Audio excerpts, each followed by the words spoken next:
All right, so the first thing we're talking about tonight is promotions. This stuff comes from voucherify.io. It's letter A in the syllabus. Promotional marketing usually uses incentives, special offers, and rewards to help entice a customer to buy a product or a service. Coupons, bulk discounts or offers, referrals and loyalty programs, gift cards and giveaways, free gifts, and more. These promotions can be targeted to specific demographics, like if you're a veteran, or if you are above a certain age, if you're an elderly, or to a whole customer base, just anybody who comes and buys this thing, or anybody who finds this coupon or finds this promotion can use it. Note that promotional marketing also includes all forms of marketing used to promote your brand or film, but for tonight, we're specifically talking about running a promotion for your film, since things like promoting your brand on social media, we've already kind of gone over. For filmmakers, promotions could be the first specific number of people that buy the tickets get cheaper tickets, like an early bird thing. Like if you buy it now, the first 30 people to buy get it half off, or 15% off, or whatever percentage or amount of dollars you want to give off. Or you can include a special gift with their ticket purchase. The first 50 to purchase the ticket, they also get a cup or a digital key art thing, or this or that, some kind of free gift. Buy one, get one half off, or a percentage off for multiple tickets in one purchase is another promotion that filmmakers usually run. So if it's a movie that you want people to bring a date to, or you want them to bring their families, you might want to give them a special incentive to have more of a reason to buy multiple tickets at once, so that they definitely buy them when they're buying them for themselves. And then they're dragging along the person instead of saying, hey, you want to come? No? Okay, I'll just buy one for me. Instead of like, oh, well, it's half off, I'm going to buy it, and then I'm going to tell them they have to come.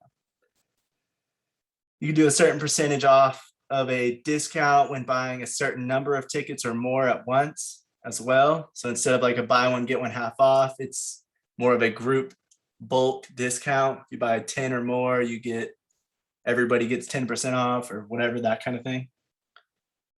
If you have an event or another type of separate promotion for your film, you could bundle the costs. You could say, if you go to this, the premiere, plus you buy something from our merch store, you're going to get a discounted price.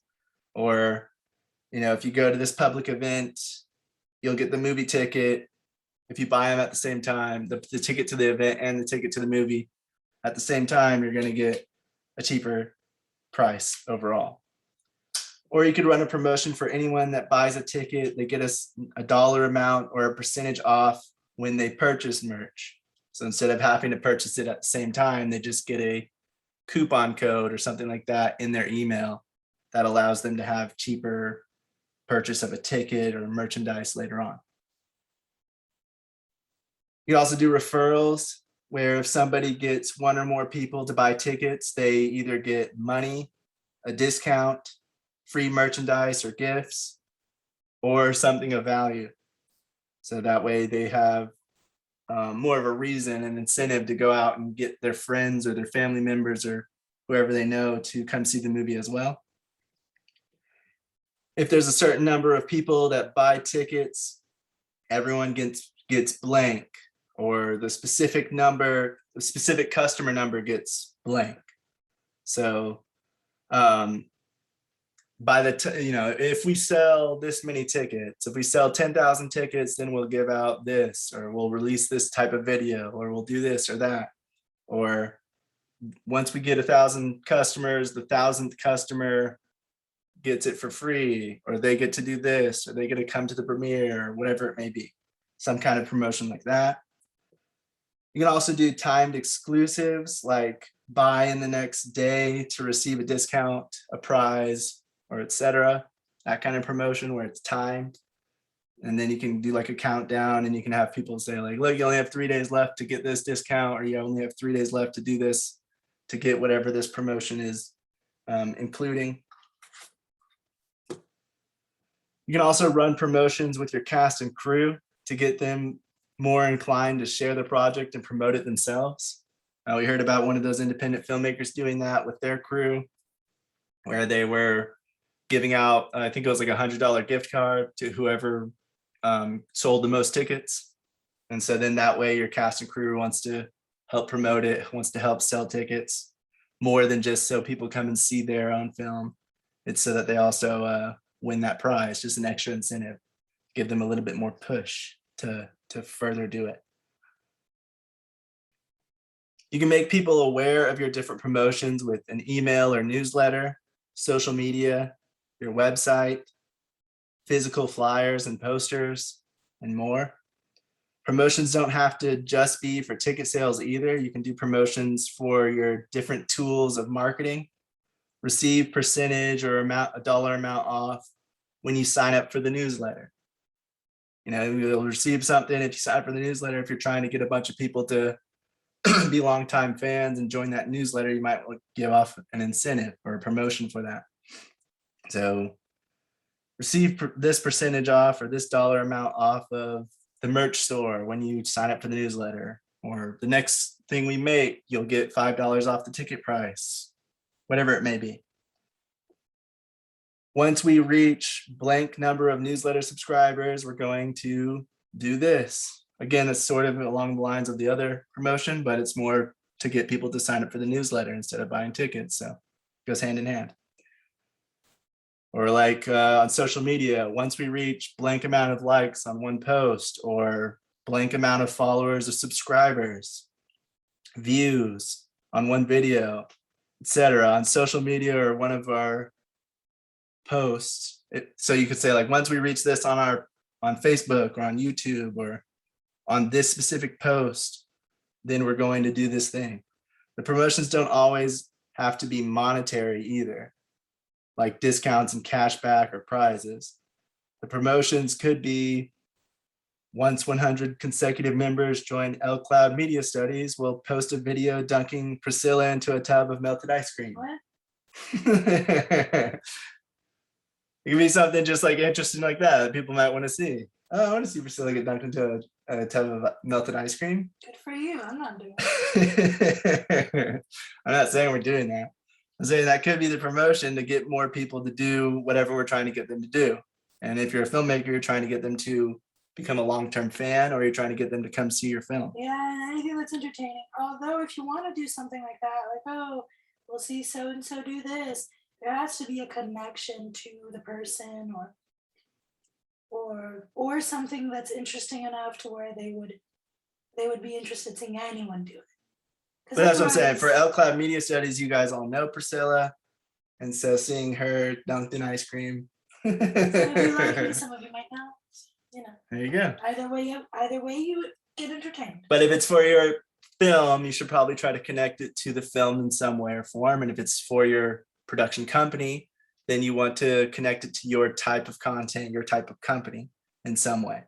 If the people know if the fan base knows you, who's behind the company, like how you guys know me and Priscilla, then you can do something more like that, where it's like, you guys know Priscilla or you know me, and you'd like to see one of us do this thing or get this thing done, or we'll post a video or whatever it may be, if we get this amount of people to buy our tickets or join our group or whatever it may be.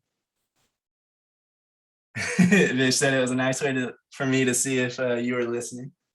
I was listening, but I was reading the thing on the screen when he started saying that. So I was like, huh? Because sometimes I'm looking at the screen and I'm like, okay, what's he showing? You know, that kind of thing. Because he has different things like in his notes, different from the syllabus and stuff that we study. There's also stuff that he adds or he looks up and stuff like that. Yes. So yeah, there's that. Well, yeah, I didn't get a tub of ice cream just from online. No, I know. I'm just defending myself here. I got you. All right. So, for our group, we could do something like, or for every person that joins the WhatsApp group, we'll send you a digital photo to them, exclusive to them, something that only they have. That's something from us or from our photography or videography or filmography, or just, something that relates to them, or something of us doing something that they wanted us to do that isn't, something creepy. But Or gross. that way we entice more people that, would join earlier on to join the WhatsApp group and get more involved, or something like that, if we wanted to do that. There are many different kinds of promotions you can do, and you can get really creative with it. Excuse me. Like I said, consider your film type and genre. Is it a romantic comedy that you'll release near Valentine's Day? Because if it is, you maybe want to do one of the buy one, get one free, or buy one, get one half off, or 20% off, or whatever it may be. It might work a lot better for yours because your target market may want to bring a date. It's a Valentine's Day movie. You might be targeting it toward men, or you might be targeting it toward women, or both. And then you try to get them, if it's Valentine's Day around that time, then you're trying to see if they'll bring their date on Valentine's Day. And yeah, so more often than not, if it's Valentine's Day, they're gonna want to bring, if they don't have a date, maybe their girlfriends, or like Galentine's Day, that kind of thing. So if they're going to see a movie, more often than not, they're gonna have some company. yeah, and you can see clubs do this all the time when they're trying to, like, women free day or free night or whatever, so that they get the women in there. And then if women are in there, men will come in and buy the stuff and buy drinks, and everybody will have a good time. And so the same thing you can do, you can take like some of those type of marketing tools and marketing tricks to your filmmaking. And again, you want to try to apply it, and one might work better than the other. It just really depends on your film, who you are, your production company, and your target audience, and what they would want to see, what they would want to what kind of behavior that they do when they're buying things. Do they take a long time to buy something because they're looking for a coupon? Because you might have a better chance of selling them a ticket if they find a coupon for it than if you never give them a coupon at all. And so you really have to research it, and that's why knowing your target audience is so important and trying to figure that stuff out, because it's a lot of, you're never going to be exactly spot on, but you'll be a lot closer to figuring out what kind of stuff works, what doesn't, before you even start, if you figure out your target audience before you start doing your marketing and your promoting. You also want to think about how many more people is this likely to draw in? Would these people buy it if that promotion wasn't there? These will be unique to you, your target market, and their behaviors, as well as your type of film and how big of a following you have, as well as your budget. But you always want to think about that, because then you need to know, is this even worth it? If it's something monetary, if it's like a discount, or if it's cash back or a referral or loyalty or program or whatever it may be, if it's something that's going to take away from the amount of revenue you get at the end from that one person, you want to make sure that it's going to bring in enough people that wouldn't have come otherwise, so that it's more beneficial, that it gives more revenue in the end, or at least breaks even, rather than not having it at all, and then you're just losing money. If you can either lose money by not having it, if they would want something like a coupon and they don't get it, so they're like, that's too expensive, I'm not doing it, and then you get less people to come in, so your revenue at the end of the day is less overall. Or you might do the opposite, and you get pretty much the same amount of people that came in that would have come in without the coupon, but now they have a coupon, so you make even less money than you would have without giving the coupon, if that makes sense. So you have to really think about it and try to, it's all guesstimation, but you have to kind of try to figure it out as best you can before implementing a promotion like that. If it's something that's not monetary, you can kind of just do it if you feel like it's worth the time and effort. With micro and smaller budgets, independent filmmakers, giving any kind of discount, cashback, free gift, or other monetary item should be carefully considered, because it might be worth it or it might not be worth it in the long run at the end. Excuse me. And that becomes an issue, especially for crowdfunding campaigns, when the cost to make or ship the prizes or costs of the discounts aren't taken into account well enough, and a larger chunk of the crowdfunded budget than what was thought has to be used on the prizes. And so then you were asking for maybe 50,000 and you got it, but you have to spend 10,000 in prizes and shipping and whatever else to give those things to the people you promised you'd give them. And now you only have 40,000 budget when you really need 50,000. Those are the things you have to think about when you're doing crowdfunding. And you also have to think about it when you're doing any kind of promotion, because it's kind of the same thing. Or just, if you have revenue estimates of how much money this can bring in, they're going to be off if you don't account for the discount or the free tickets, because that's going to take away from the end revenue, unless you deem it that there's going to be double the amount of people that come in, then it'll break even or be even more profitable for you. Be sure to compare the benefits and if they outweigh those costs or not, or if you assume they will.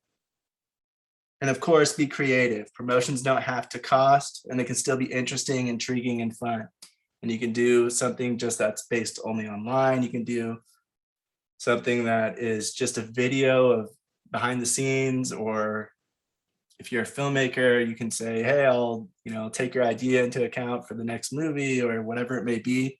It's kind of the same thing we were talking about with crowdfunding.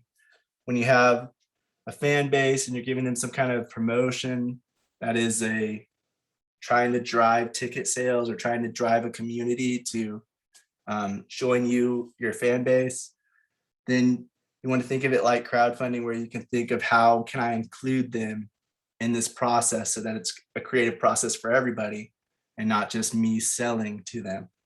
Because you want to make more of a community effort when you're doing those types of things. If you're just doing a coupon code, or if you're just doing something like that, it's not as community driven. That's more of just trying to increase sales by offering a cheaper option.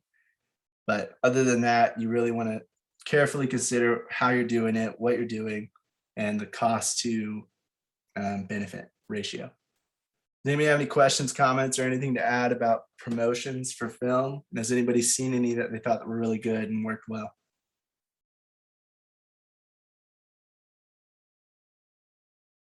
I'm trying to remember. There were a few that I really should have. I saw Okay. I saw a good trailer for the new Star Wars. I like it. You were talking. We're actually talking about it. The last time we spoke. No, I forgot the name. It starts with an N. For what? Sorry, Star what? Wars. It's like it's a new it's a new Star Wars, and he's just like a regular guy. Oh, Andor? Yeah, Andor. It was pretty cool. I liked the trailer. Oh, but were they running like a promotion for it? Oh no. Okay, not the promotion. It was a trailer. No. Okay, wrong. Oh, okay, I got you. No, I was trying to, My I was trying to bad. remember. No, you're good. I was just wondering, because I know some of the bigger companies do that a lot. Like I was looking at this one. For Batman versus Superman, they had win 2 movie tickets for free if you post some kind of thing. I don't know what it was, but it was some kind of competition thing where top 10 most liked photos will win 2 movie ticket passes to the movie. And so you get more. They're a huge thing. So, obviously this works really well for them, but they get their fan base to post pictures, spread the word for free. It's kind of like free marketing. And all they're giving away is 20 tickets. So it's really not that even big of a deal for them since they're such a big movie. But that way it's spreading the word on social media and getting it out there. And then other people see it and then do it. And maybe they take place in the competition as well. And then it just spreads from there.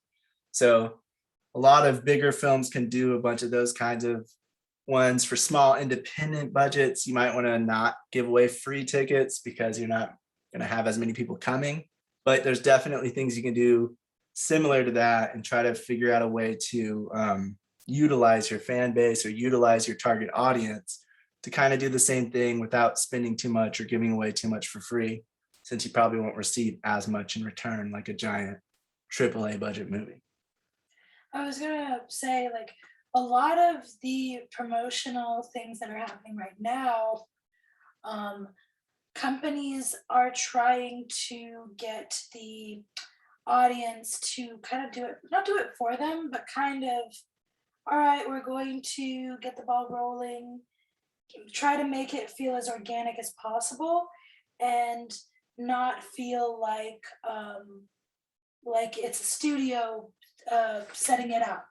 So I forgot the term. I'm sort of trying to remember. There's a specific term for something that you pay a creator, be it a YouTuber, an Instagram influencer, or whatever it may be. You pay them for a promotion that is like not as scripted. That's not, it just has like basic points, but that they do their spin on it. They personalize it, and you pay a few creators for it, and that helps with your promoting it. And now, before it used to be like, oh yeah, you creator, here's the product, you do your way of promoting it. Now it's a lot more controlled, where not a lot of people, obviously think when they're watching a creator promote something, but they're giving like entire scripts to them and having them memorize it, but they still want to make it feel like it's organic. So they're still paying independent creators for it, and individual creators for it, but it's a little more less organic than it used to be, as opposed to now. But companies are still trying to do that a lot, because it resonates a lot more with people when it's a promotion that feels like, oh, it's just people that liked it, that happen to have hundreds of thousands of followers. It doesn't feel as scripted. It doesn't feel. One example I guess I can give is during the, I don't remember how it got started, but I remember during the Minions movies, these teenagers were coming, there's like this promotion of that the company was using, because there was this whole situation where teenagers were showing up in suits to watch the Minions movie. They're showing up in like black and white suits. And I don't remember exactly, gosh, because it was so long ago, but the Morbius movie that tanked at the box office, they were trying to like, okay, let's do something similar. Let's get people to be interested in it. And people on Twitter were like making fun of the movie because Jared Leto said it's morbing time or something like that. And they're like making jokes about it. And the studio understood that, oh, people like this. This is becoming a meme. Let's re-release the movie in theaters and have people watch it.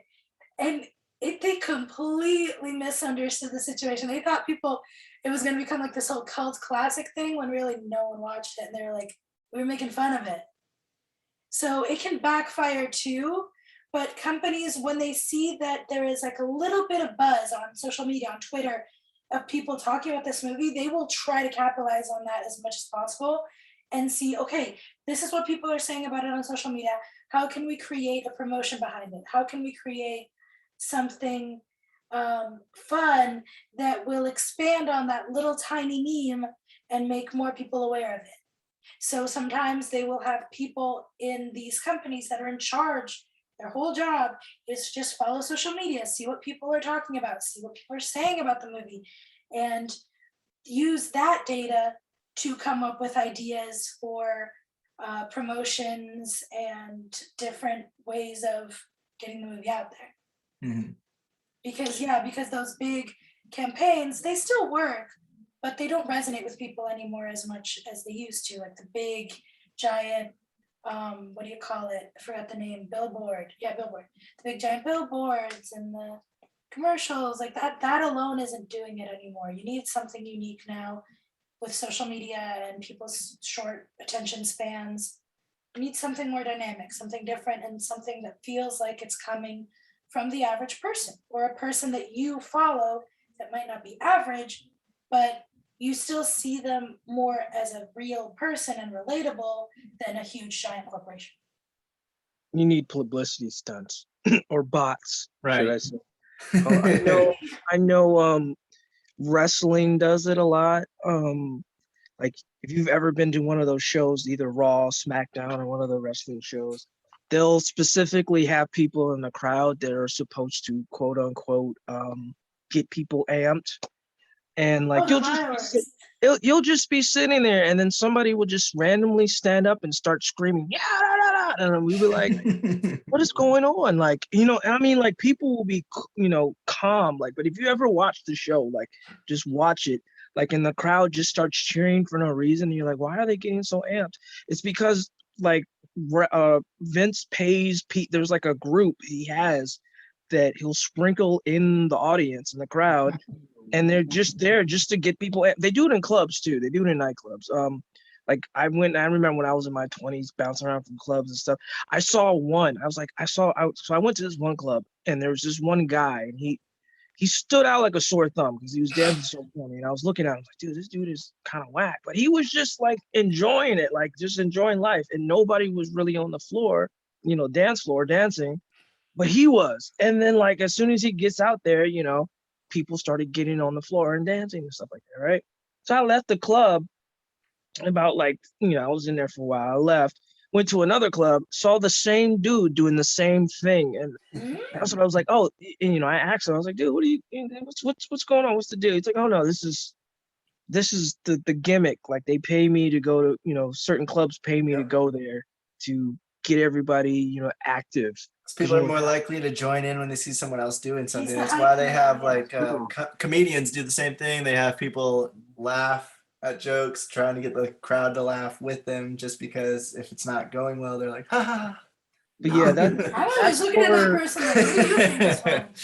That's for no, but that's it gets for more like, people to laugh because you're just Yeah. like, oh, this is funny. Because some people might even think it's funny, but they're embarrassed to laugh because no one else is laughing. Right, and That's so that what when then you feel somebody else laughing, or somebody else's laugh is contagious, and you just go ahead and laugh with it. It's kind of the similar thing to, hey, this club, nobody's dancing, get that guy out there and start dancing so people feel more comfortable going and following. Yeah, those are just live events. For like movies now, like I think what they look for is the trends. So they're looking for certain things. You know how like everything is becoming a trend now. Like they'll have a certain a song or something that everybody's on TikTok lip syncing to or something like that. Or they're doing that song. Yeah, whatever challenge it is that comes up, or whatever little dance, like they'll try challenge from forever ago. Incorporate with the movie. Memes are another one. Memes, yeah. You see a bunch of memes float around, and like, oh, what's that meme from? Let me go see that movie so I can figure out what everybody's laughing about, like with this particular scene. So I'm kind of upset about the what is it, the Jeffrey Dahmer stuff that's bouncing around. Oh, don't. Oh, that. Yeah, like I'm just like, bro, spoiler alert, like he kills the people and eats them. We know That's not a spoiler alert. This story's been told like a bajillion times. I know, that's why I'm so upset. I'm like, why are we glorifying this, man? Like, no, it really scares you, the kind of people that are out in the world. It makes you lose hope in humanity, for real. It's just the fact. Okay, so back in the day, like my time frame, this happened when I was like growing up and a kid. We know what happens.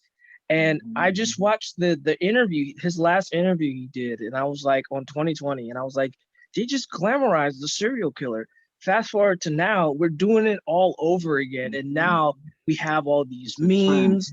Yeah, it's just trendy now, and I'm like, why is this cool? Why is this cool? I feel like the main argument. So we're not gonna like. Yeah, and then sometimes you'll see like movies or like just companies in general do bad promotions, and I feel like one that I just thought of with that would be like, post a picture of you pretending to eat your friend, and we'll see who gets the best. Oh my god!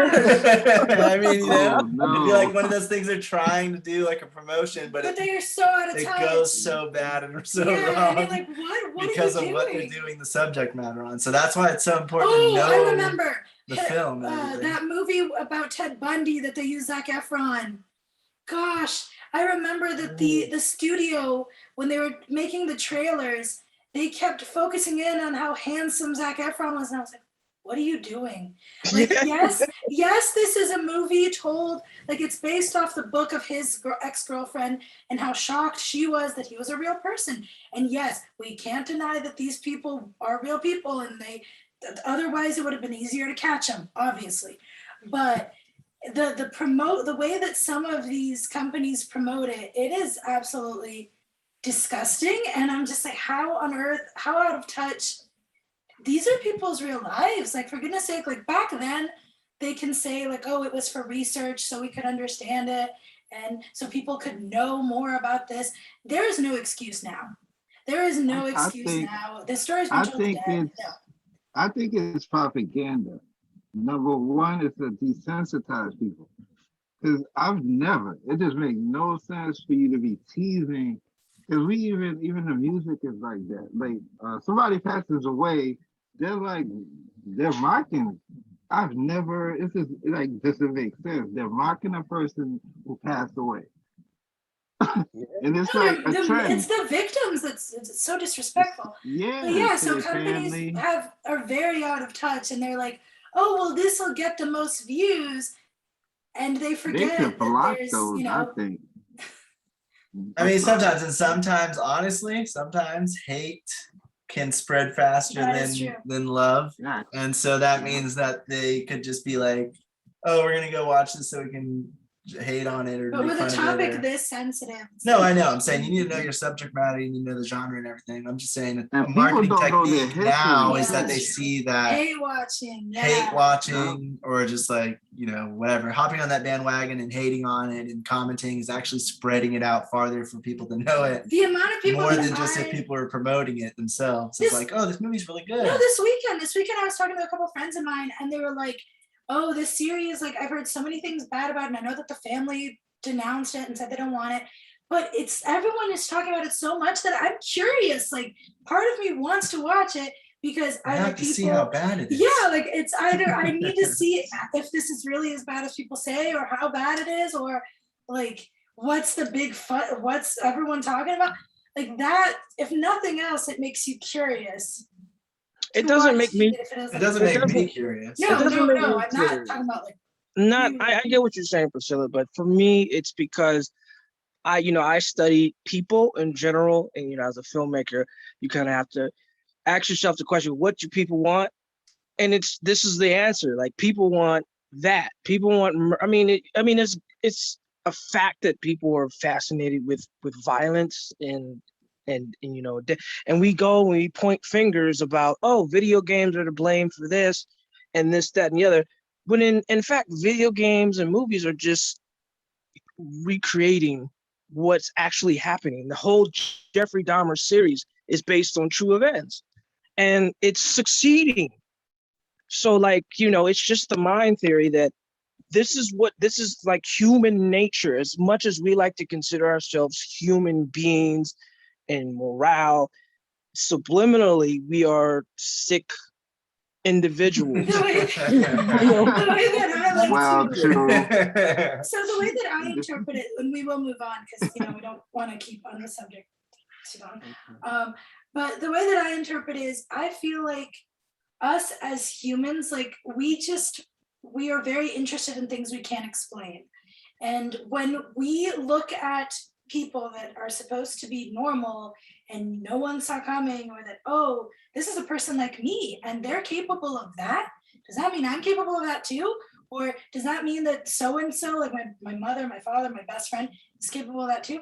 So I feel like it's more this like fascination that we have with like people, of human beings being monsters, or like stuff we can't explain. That's why so many people are into supernatural stuff, because they like the idea of something bigger than us, than something we can't explain, or they're just fascinated by how, like, that person was like me, that person, and they did that. All right, now I'm going to jump in. Yeah. So this also depends on your target audience, because not everybody is going to be able to sit through something like Jeffrey Dahmer series, because they don't. My stomach.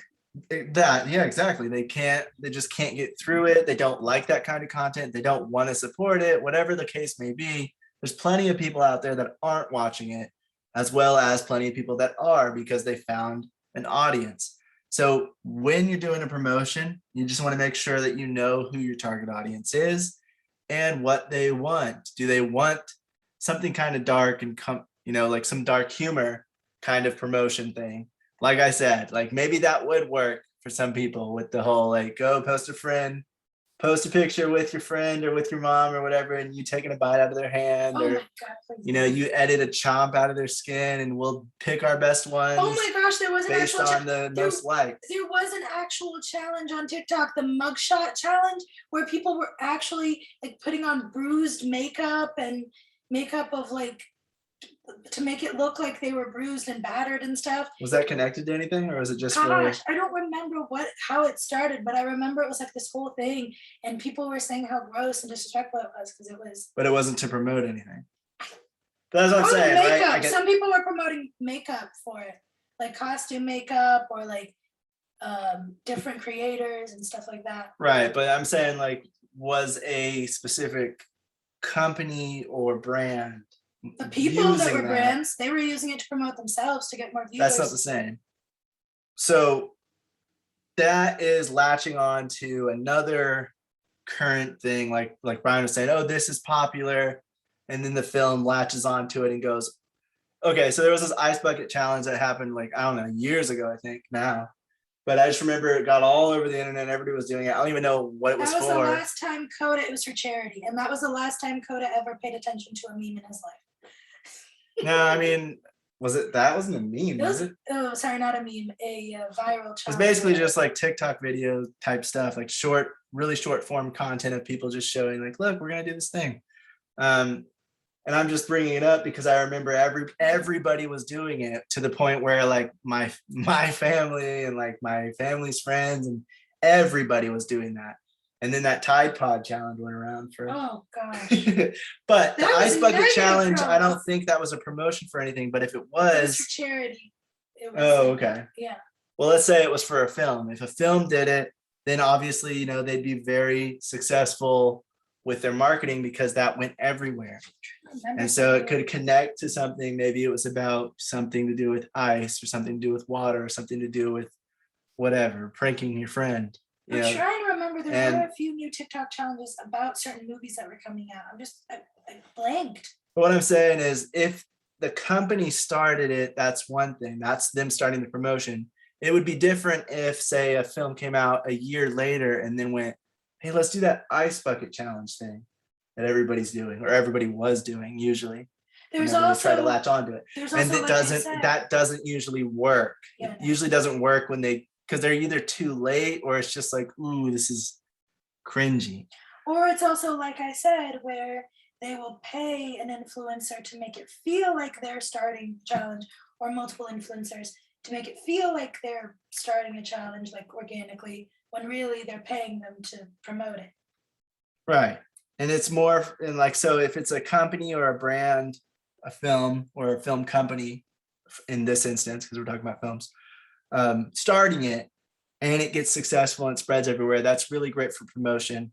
But trying to latch on and do something that's already being done or already has been done typically never works out. So just keep that in mind. But also, like I said, just keep in mind what kind of content you're making. What kind of audience do you have? Do they like dark humor? Do they just want bubbly stuff? Do they want it to be nice and colorful? Do they want something that's good? The promotion might not even be something where you're trying to get people to expand it out. It might just be something like I said, free tickets, discounts, join my newsletter and you get a poster from our movie for free. Join our newsletter and you get a exclusive behind the scenes clip, blah, blah, blah, blah. And that way your truest fans have more of an incentive to join that newsletter or buy a ticket or whatever it may be. And that's what doing promotions for film is all about. I would go as far as to even recommend, if you're promoting your film in a specific way, this is just my recommendation. I would recommend you try to promote it to try to look for an audience that is similar to what you want to create and your style, because that is a big reason why people get canceled, so to speak, is because they try to promote it in a way that doesn't really match their brand. that doesn't really match what they're going for, but they like because they're not sure what kind of audience they want, or they're not sure how to hone in on the right type of audience. And then once that ends up not being what their most of their stuff is about, what their brand is about, you end up losing a lot of fans or even getting people to dislike you because you end up being something completely different than they thought. That happens a lot too. And that is another thing we have to be careful when promoting and when marketing. Like you have to know what kind of market you want, what kind of market you're looking for, and marketing to the right people in the right way to where those fans will stay with you in your future endeavors as well. And it's not just, oh, I had this fan base for this thing and now I lost the majority of it. Obviously, not all your projects are going to be the same, so you're not going to get all. I would say it depends on if you are doing it for, there's marketing for a film, there's marketing for you as a filmmaker, and there's marketing for a brand, which would be your production company. And your brand could also just be you and your name. I've seen that done too. But it could also just be for a film specifically. Now that's going to be the shortest lived, and that's going to be the one that you shouldn't really care about getting long-term fans as much if all you're focused on is promoting for this one project. But if you're like, I'm promoting for this project so that I have a fan base that grows for my future projects, if you're trying to do a lot more than this, then you want to think about how can I get long-term fans as well as how can I get people to see this specific film. Yeah, so that's just something to think about is all I'm saying. Yeah. Something to consider. I don't remember what it was for, but I remember there was some either horror movie or it was kind of like a mystery movie, and how they promoted it. They did a promotion where I think it was like the first fan that finds out a clue or finds out a secret phrase or whatever would get it for free or get to come to the premiere, all expenses paid kind of thing. Oh, that's cool. And it was like they had a website, they had social media, and they left little clues here and there for people to find. And they were like, oh my gosh, look, that letter's different than the rest. And then that letter on here. And I don't know what it was exactly, but it was just basically leaving clues all over the place for people to follow the trail and then eventually put it together and find out what that code phrase or password is. And the first one to tell them what it was got that competition one. So you have all these fans that are eagerly trying to do it. And that's just spreading the word about the film because it's showing like people are interested, and it had something to do with, spread the word here and tell your friends to come find it too, and blah, blah, blah, blah. And however they did it, it was really successful. And it got a lot of people interested and intrigued to watch the film when maybe they otherwise wouldn't be, just because of the fact of doing that kind of treasure hunt alone was fun and interesting and different. So there's tons of different creative ways you can do stuff, and that wouldn't cost too much money, especially if you're just running like a free website and you're doing something like that. If you have a mystery movie or you have something where you're like, can you find the monster? And you're like showing little tiny hints of a shadow here and there, and then people are clicking it and it turns out to be a link and it goes to somewhere else. Oh, that is cool. Yeah. Things like that you could do, and it wouldn't cost too much, and it would make it like an intriguing treasure hunt to find out this content or find this thing and get your fans more excited. And even if it's something that already premiered, like I remember Hill House. I remember one of their Twitter accounts was like, after it came out, The Haunting of Hill House on Netflix, they were like, tell us how many ghosts you spotted in the background, because that gets more people to watch it again. Yeah, they put a bunch of ghosts in the background and stuff, and you figure it out, and so you're gonna watch it again, and you're gonna count. Yeah, and so if you maybe you put out your movie to theaters and you did like some kind of marketing or promotion for that, and now you have it on a streaming service, and you want to kind of reinvigorate the fans to go watch it again, you could do something like that. Hey, you guys, how many of this is that? And the first person who says it, we'll do this, we'll do that. Monetary prize or non-monetary prize or no prize at all. We're just asking a question to see who our biggest fan is. There's different things you can do to try to intrigue your fans, but it all depends on who your fans are and what they want. If nothing else, if they don't like going on treasure hunts, they're not very tech savvy, then you obviously don't want to do a bunch of hidden secrets around websites because they're not going to find it. they're probably not even going to look because they're just looking to buy the ticket, if anything. If nothing else, you are getting your community to be more connected and invested in your project. Right. Or your brand or whatever it may be. So Yeah. just definitely consider those kinds of things, and you can get creative with it to where you don't have to spend anything or not too much, or you can still take advantage and get engagement and some kind of activity and something interesting going on, where it might spread the word for your project or your company, your brand. All right, next thing we're talking about is lookbooks and TV series Bibles. We've already talked about both these things, so we're only talking about it based on, I'm going to briefly go over it again, but it's mainly for the pitching aspect, and there's not really too much to get into. So let's go ahead and jump right in.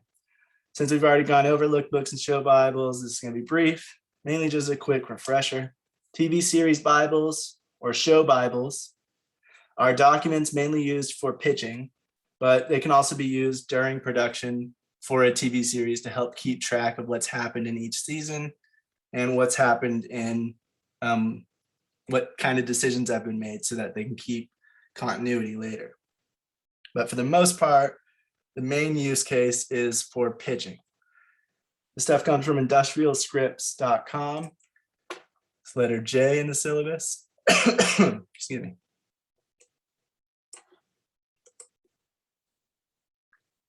You make a show Bible, or AKA a pitch Bible, or a TV series Bible to help illustrate the plan for your show and provide visuals of what the show will look and feel like to investors, executives, networks, and producers. Show Bible includes info about the characters, the story, the world, their themes, the character arcs, the tone, the style, and the structure of each episode, or like how the episode's structure will be. It also includes episode outlines for the first season and possibly more if you have more seasons lined out. Season outlines for if you have, it's multiple seasons. You say season 2, this might happen. Season 3, this might happen. Kind of just a brief overview of what will that season's main story be, that main arc. Or if you don't have, you're not really sure, you could do something more like how Stranger Things did in theirs, where it just says, this is planned to be one season, but if it's successful, where we could go from here is this. If we do have a season 2, this is what it would be like. We would jump ahead in time and we do this and that, blah, blah, blah, blah. And that way they just give an idea of what's going to happen with this show. The main thing about a TV show is that it needs to last for a long time if the network wants it, or the executives or studio wants it. So it can't just be a really good first season or a really good pilot episode and that's it. Sometimes with one season, it can be like a limited or a mini series. But if you're trying to actually get like a TV series, a traditional one, it needs to have what's called long legs. And that means it needs to be able to last for a long time based on this idea of what the show would be about or how it would work in these characters. It's pretty much a blueprint of the show, showing that this idea can last for multiple episodes and seasons. TV Bibles aren't always necessary, but they tremendously help when pitching the show to your audience of decision makers. It's one tool to bring along with others, like the script and additional info based on what has been requested for the pitch meeting. That could be something about the financials or whatever else information that's requested. But this is just one of the tools that you want to bring along with you for the pitch meeting, as well as like a pitch deck.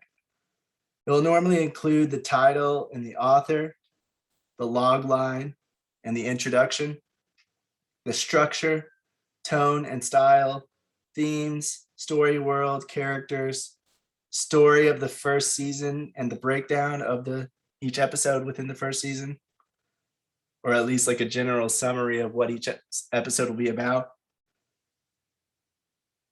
And then the where do we go from here? It also has style and imagery for some of them. Some of them are just words, but the one I'm showing here is obviously it's Adventure Time. It's an animation show, so they wanted to show off a lot of what the animation might look like and kind of the tone and the style of it with all the different words and stuff, what they're saying and how goofy and wacky it all looks. However, it's ultimately going to be up to you and each individual project how you decide to structure your show Bible and what you decide to include or not. There's plenty of examples online of different show Bibles you can research for their look or what they include in them. And like I said, some of them, they don't even have visuals. They just have basically the story outline and the main things about the characters and stuff like that. Others have a lot of pictures or have pictures in between, like the Stranger Things one. Stranger Things it talks about the stuff, gives an introduction of what this is, then it kind of shows some imagery of what they're going for, kind of the tone and style. In their case, you kind of have to. They wanted it to specific. Yeah, they wanted it to be very like Steven Spielberg-esque. So they used Steven Spielberg movies and just took screenshots from different films and put them in between the stuff. And they talk about like what the story's about. Dungeons and Dragons too was a huge influence. And they show different pictures of like, this is kind of the look and feel we're going for. Here's more of the story, or here's more of the characters. They use a lot of creatures from Dungeons and Dragons, so they also use those as like examples. In the show Bible? I don't know about the show Bible, but I know when they were pitching it, they were talking about it. And then they're showing like, look, this is kind of what the gear is going to look like. It's kind of like this old 1980s scientific lab type tech. So it looks kind of big and bulky, but it looks kind of advanced at the same time. Tone and style of it. This is the kind of cinematography and stuff we want to do. It's going to be horror. And they just kind of show like a brief, quick view of what kind of look they're going for with horror and stuff like that. The kids just kind of showing like a little group of like, it's kind of be something similar to like this type of thing. It's just like an idea so you can quickly visualize it in your head, even though it's not exactly this way. This is just something like what we're going for. You know, it's this kid, that kid, that kid, and that kid. Now you can kind of picture it here.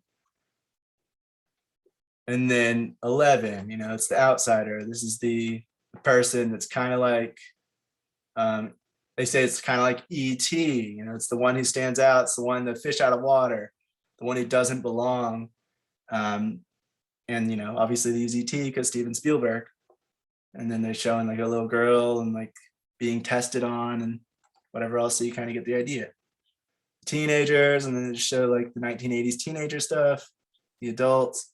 And they made sure to like choose the pictures that they felt kind of matched the style, the tone, and the time, the period of what they were going for. Even if it's not exactly, it's just an idea. And so there you go. Like there's no set way to do it.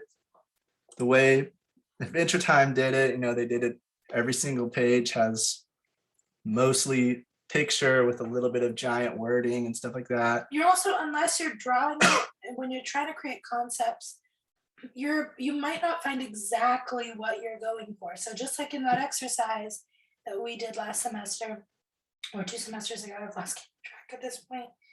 But just like that, you might have to look for the closest thing and then expand using tone, using colors, using other things to explain what you're going for. You're never going to find the exact thing you're going for, because otherwise you wouldn't be creating this if, you know, someone else had already done it. Yeah, and if it's animation and you already have like a concept artist for it, these character drawings are pretty spot on to what the final show had. So they already had the idea and they kind of got it, and then they just improved upon it from there. But they can use the animations of that. I've also seen some shows, they'll put the storyboard. If they've made like a pre-storyboard to it, they put some of that kind of imaging in, kind of like this, where it's just showing like the layout of things, or it's showing like the characters. Kind of like that, I guess, where it's showing like one thing after another. This is more of just concepts, but I think you guys get what I mean. It's just kind of to show in order like how an episode might play out. Or It's so cool to see the original drawings, and how ugly they are. I mean, compared to what it became, how different and how like unpolished, I suppose would be a better word. Not ugly. They're not ugly. They're cool looking. They're just, a little unpolished. Well, it says it's created by fans. Well, that's even cooler. That's awesome. So it's probably like little kids. It's pretty cool. But yeah, so they're just going that. There you go. They're adding like we already have somewhat of a fan base. Look, even people are excited about it. They're even making stuff for it. So, make our show. Stranger Things, they didn't really have much to go off of except for we have this idea. We want to do a Steven Spielberg like thing, and here's what the story is about. Here's what the setting is, and here's kind of the tone. Oh, they were that we're also giving it. going for not just Steven Spielberg, but also, Stephen King. Oh yeah, like That was Stephen King another- novels. Well, Steven Spielberg, doesn't he do some of those or no? I don't remember if he ever adapted a Stephen King novel, but I know that, that was another huge influence. Galactica, but there's other ones on here that you can look up on the internet, like Battlestar Galactica, and it's just words. There's nothing. There's no imagery. It's just kind of showing like. It's not really showing anything. It's just Is this more for the original or letting the you remake? read through. I don't know. Let me see. 2003 remake. Yeah. Well, that's another thing. Sometimes it doesn't have images because it's a remake, so they already know what it might look like. They want to show you what's different about it. So sometimes that might be why too. Like instead of showing you the same images you already know, it's probably going to look the same, but this is how we're going to make it different. And then it's more of like explaining the world, the differences in the world, what changed since the last remake. It's more like a sequel than a remake, to be honest, but it's a bit of both. So they probably explain like what changed and all that, Yeah, I'm saying I think for me personally, I think that the imagery definitely helps enhance it to make it more Definitely. interesting, especially if you're pitching it. Then you can Yeah. like say It's more you can kind captivating. of read out one of the pages while you're showing a picture next, and like or you're showing the picture first, Plus, or you're going back and forth to it. let's be honest, unless it's something that's already like almost approved, no one's gonna, if you're gonna pitch that huge, like, 49 pages. holy crap, yeah, if you're gonna pitch that, No, I've seen others that do the same thing. There's no set. no, I was just gonna say you better have like some either very compelling writing, they a lot of time, or some connection that'll get you in there to get them to pay attention to you. Because I feel like if you're a newbie, that might not play as well because you'll probably have less time. You'll probably need to show them something that'll get them initially interested. If it's a new foreign concept, even more, they'll want like visuals. Okay, what did you have in mind? If it's something different and unique, like a science fiction or a horror, that kind of thing. So I feel, in my opinion, that if you're new and or if you have more of a unique world concept situation, visuals are better for you in that sense. I would agree, but again, this show got made, so I mean, it was made after something that was already an IP, so there is that, like Priscilla said. But like I said, there was also others that had no images. I actually pulled these two up because they had images, because some of the other examples didn't, and I found them to be a little bit more boring to show off. So Yeah, but they were still successful shows that got picked up. So it doesn't necessarily mean that you have to have images I know. for I'm your just show like Bible doing to your work. research and see like, I okay, the ones that didn't have images, what did they have in common? Was there anything in common, or was it just okay? They were new as well, but they managed to capture people's attention just by writing it. And then, if that's the case, read it. Take the time to actually read it and see, okay, what could it have been that captured their minds to where they read 40 pages and didn't get bored and actually were interested in all this stuff.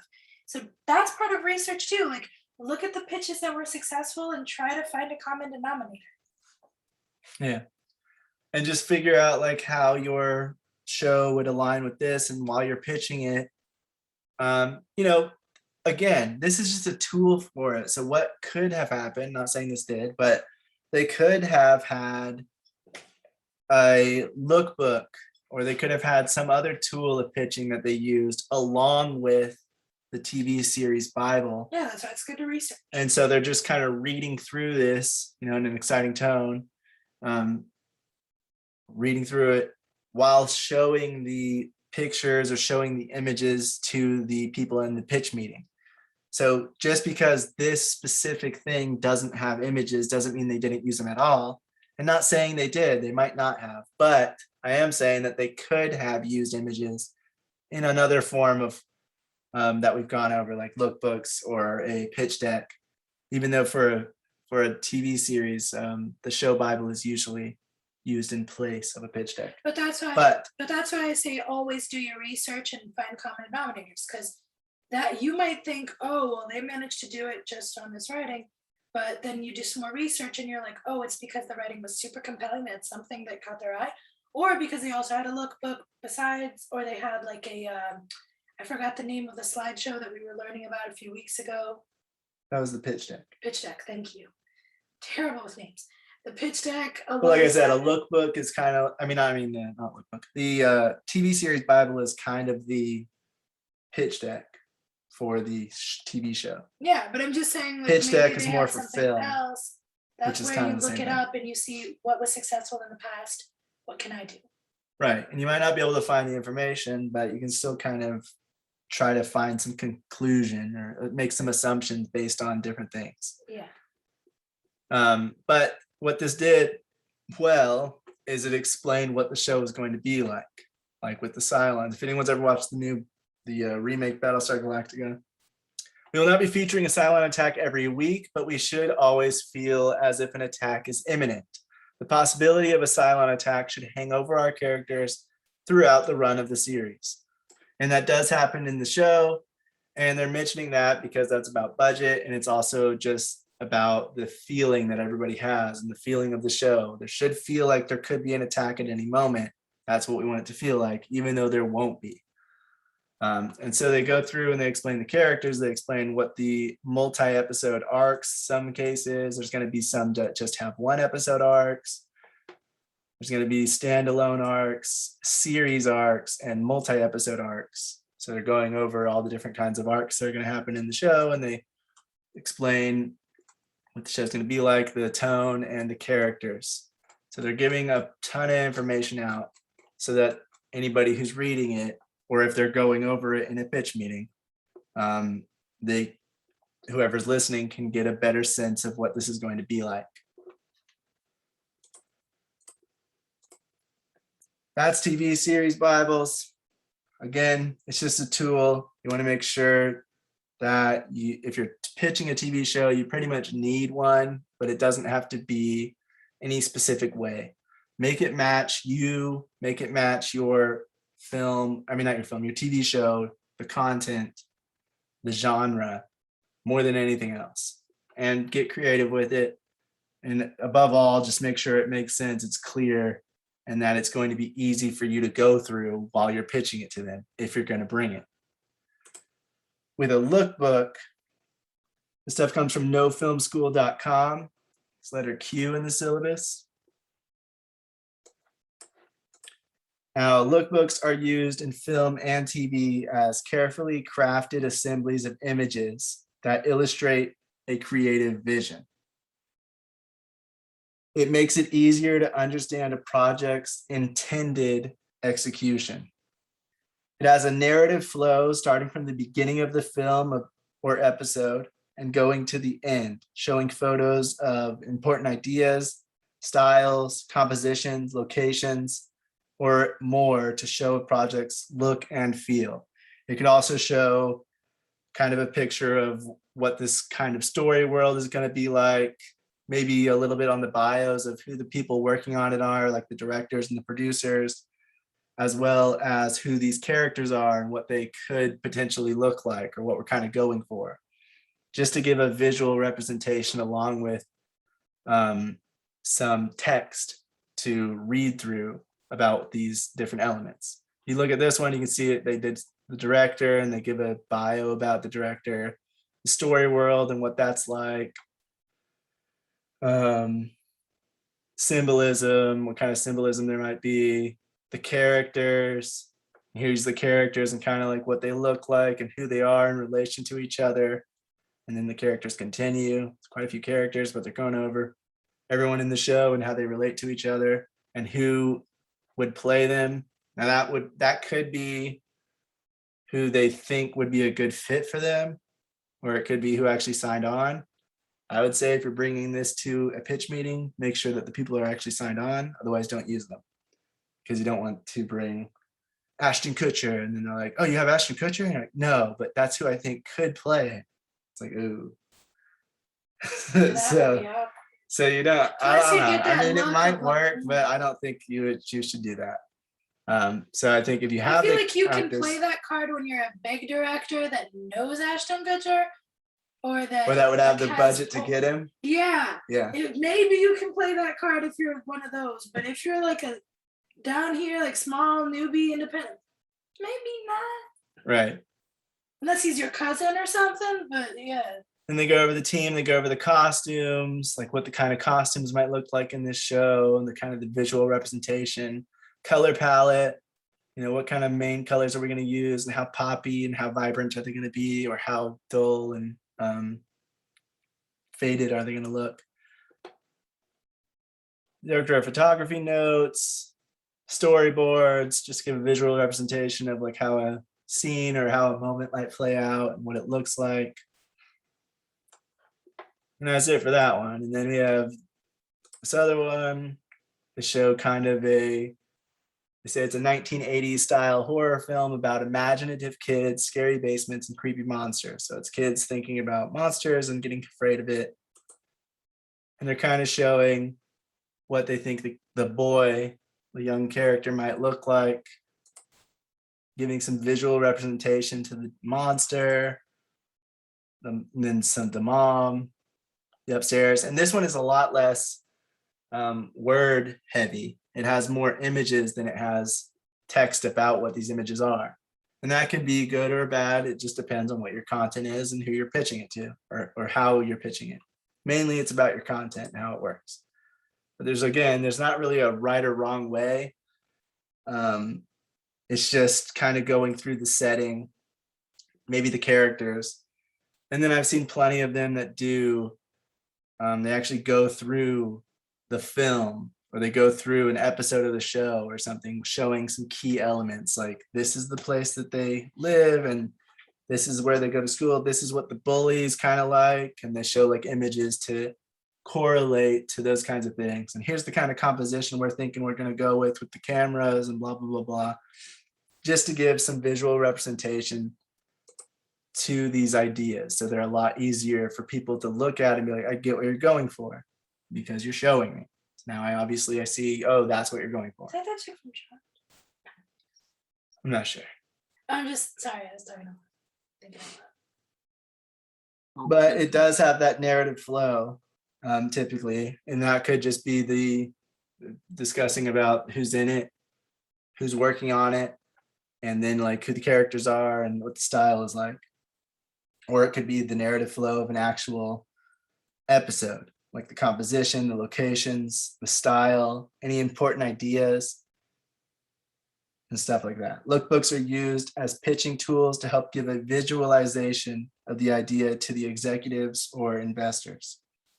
They're also used as a frame of reference later in pre-production and production by directors, producers, cinematographers, art department, people in the art department, and more.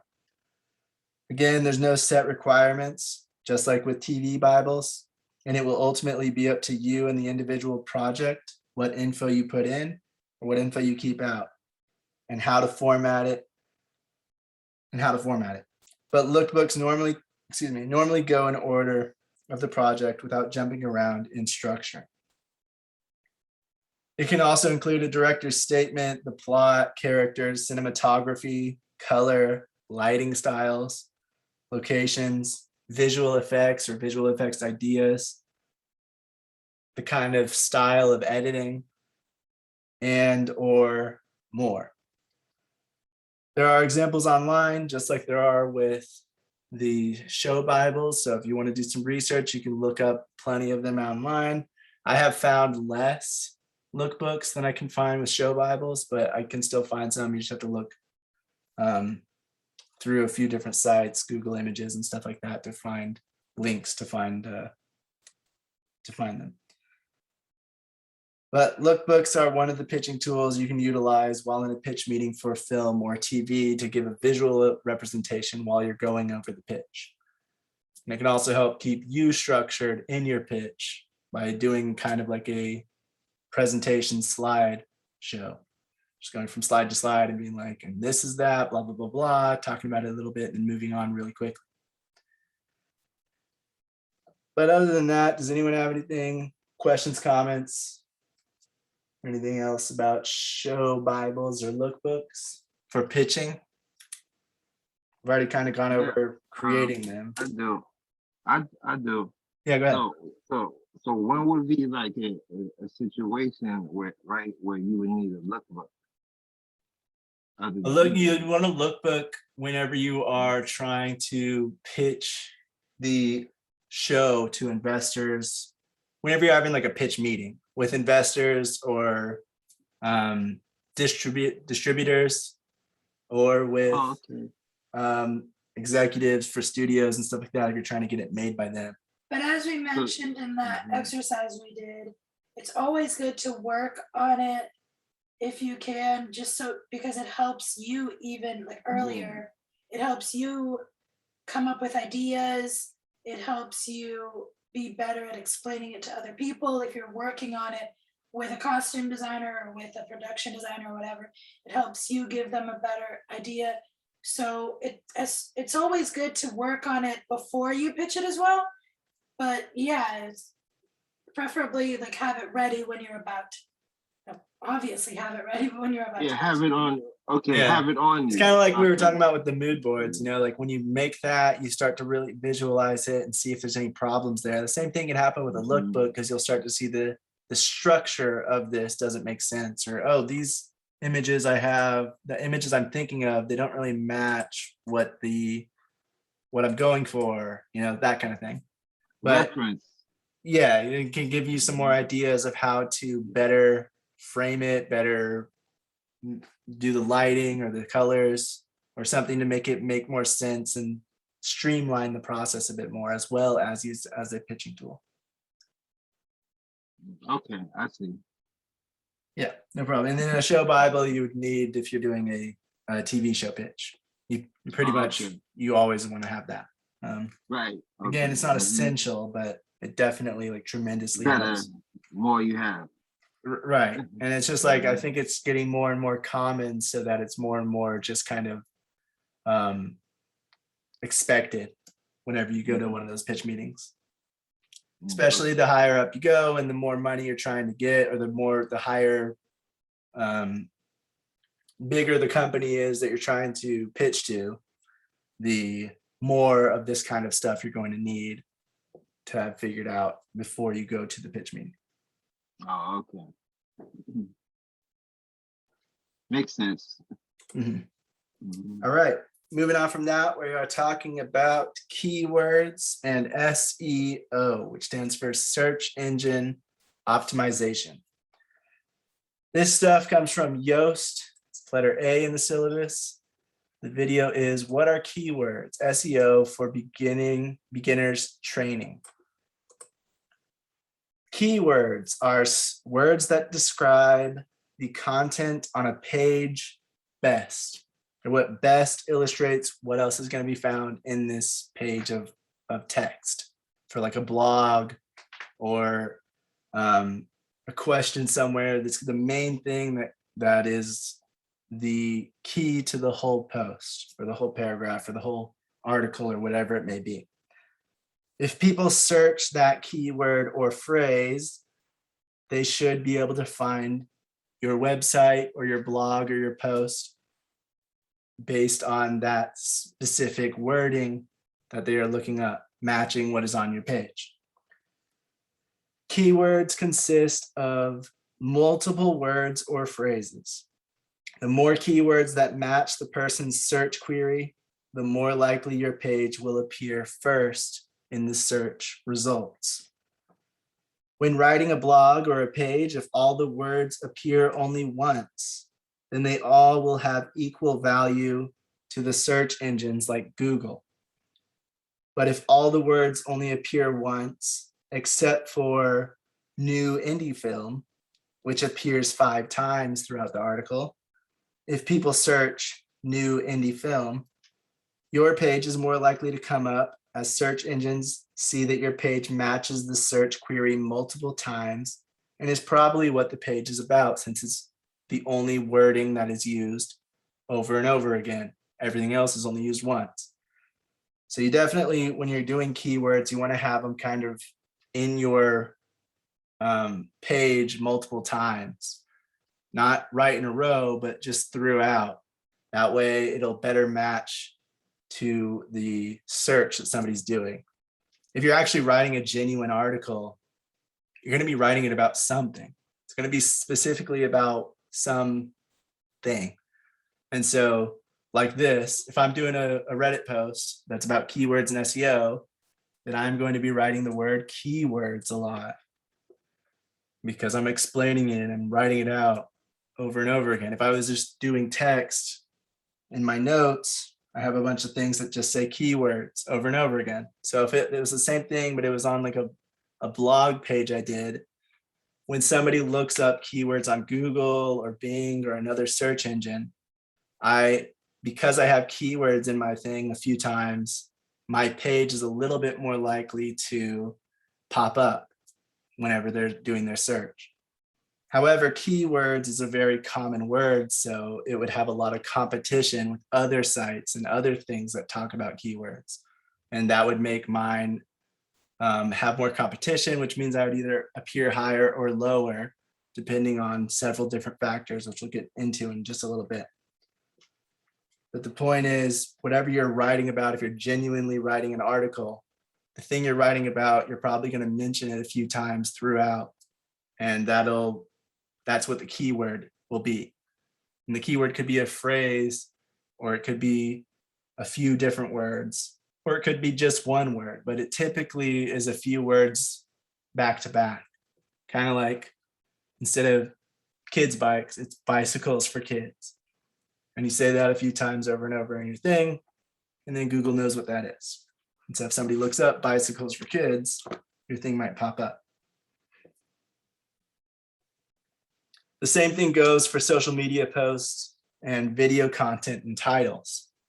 The reason why you see some YouTube channels that do a title that's forever long and it has different wording of like basically the same thing, it's because they're trying to match. You also see that when you're doing like eBay or Amazon and you're trying to buy something, where it's like, I don't know, TV blanket cover. It's just like it does slash this, slash that, Yeah, because there's a bunch of words to make it easier for you to find it. if anybody looks up that type of thing, then they will find it, because it's not gonna match exactly if somebody looks up cover and the thing's listed as a blanket. And so if they look up cover for queen size bed and you have blanket for queen size bed, you're less likely to appear down there, to appear higher on the listing, because you don't match as well. And that's basically what all these keywords and phrases are about. However, Google and some of the other like eBay and Amazon and stuff, some of their algorithms have started to notice that kind of titling and that kind of article where it just has a bunch of different ways of saying the same thing. And they kind of look at it as more of like spam, like you would as a regular person. As if you're seeing something that just has 100 different things that say cover, blanket, sheet, bedding, blah, blah, blah, blah, blah, and it's saying the same thing over and over again, it just looks a little bit less professional than what's more simple and just says cover or blanket or something like that. And so the same thing is starting to happen with algorithms, with search engines, and some of the search engines with, like the Amazon listings search engine, YouTube, video search engine, and then the Google search engine and all that, where they actually don't have those things appear higher. Because of that, because it looks more spammy, and they don't want to have everybody's search results appear the highest just because they have the most keywords in it. You want to make sure that it actually matches quality and the keyword. So this is called, when that happens, basically if I wrote a thing about, let's say indie film, you don't want to just spam indie film hundreds of times on your page, as the search engines will often flag that as an unusual post behavior, as suspicious or spammy. And it is called keyword stuffing when you do that. When you're just trying to get some, like this example, it's something about red apples. And they just have red apples, blah, red apples, blah, red apples. They're doing it too much. And that's keyword stuffing, to where the point is the Google engine is going to see that. They're going to see that it's in there too many times for the amount of words in that block of text. And it's going to say, oh no, it appears too much. It's probably spam. Not going to show it. It used to work, but then Google and whatever, all these other companies figured it out and put in some algorithm stuff to make sure that that doesn't work anymore. So keyword stuffing isn't actually good. However, you still want it to appear multiple times in your text. You just don't want it to appear a ridiculous amount of times like this. So you want it to be at least once, twice, maybe 4 to 5 times, depending on how long it is. You can also put it in there a few more times. But it should come off genuine and actually be part of what your text is and make sense when people arrive to your page anyway. You don't want people to just arrive to it because it appeared higher in the listing, but then when they get into your article, it's blabbering on about the same thing, and it's not actually useful, because then you're not going to get anything out of it. You got somebody to your website or to your blog or to your Facebook post, but you didn't actually get them to follow you or stick around or join your newsletter, because your stuff is basically just spam. And so you also have to think about quality when you're trying to do this stuff.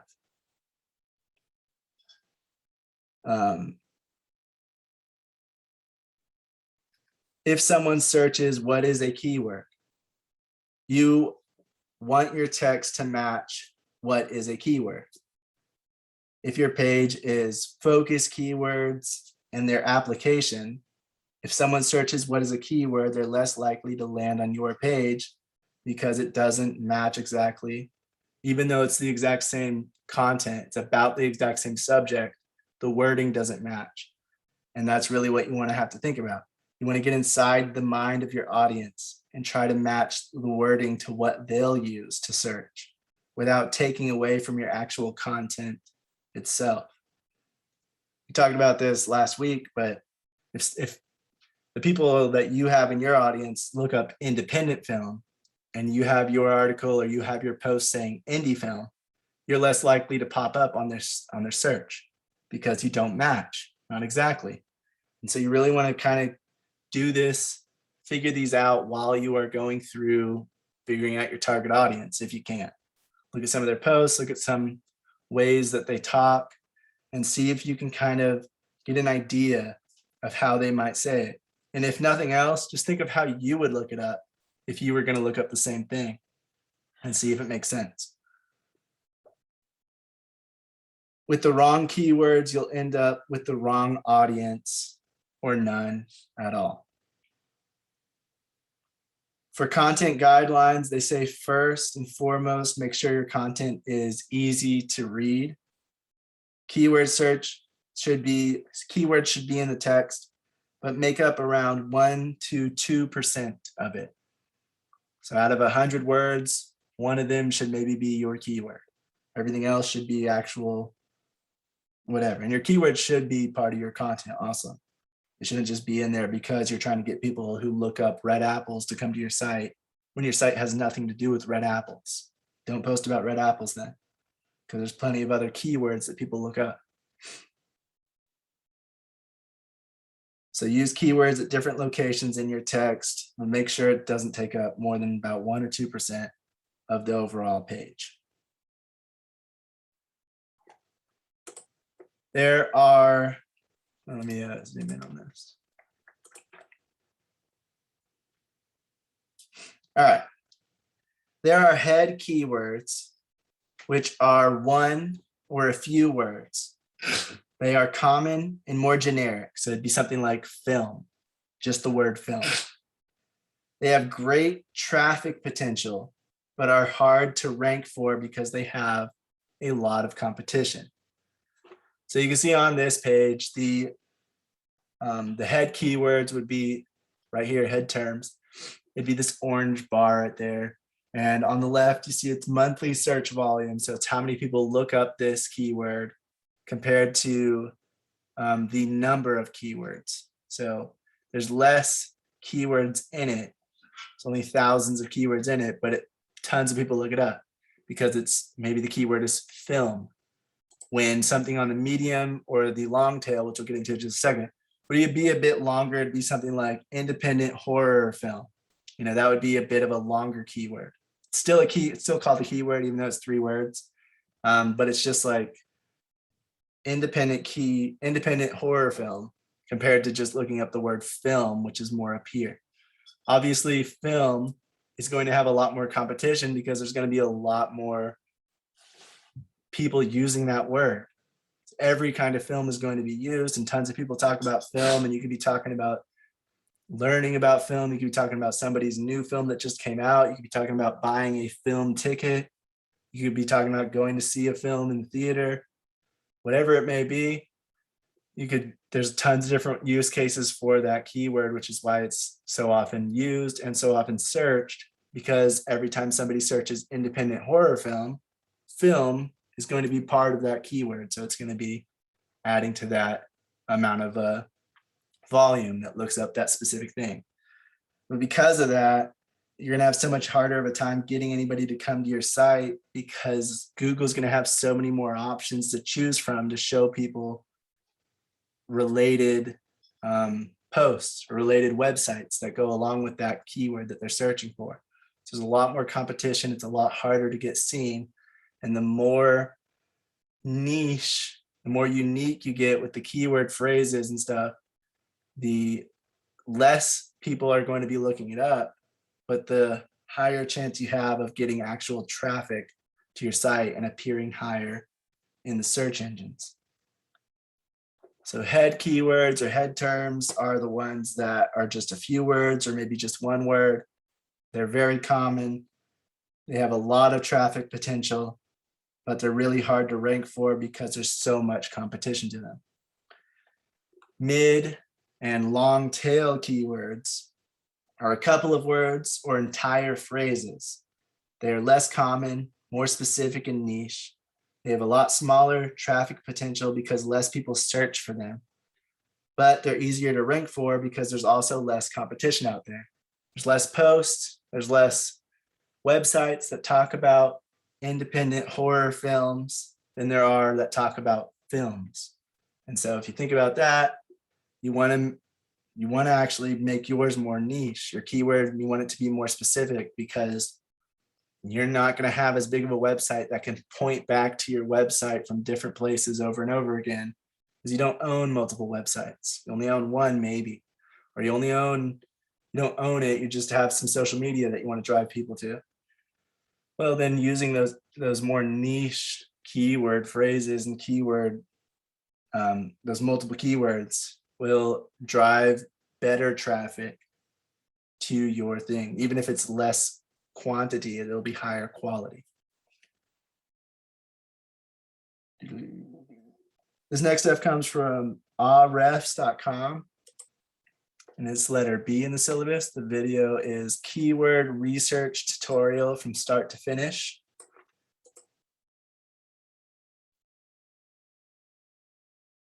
To know what keywords to use to draw your audience in, you have to do what's called keyword research.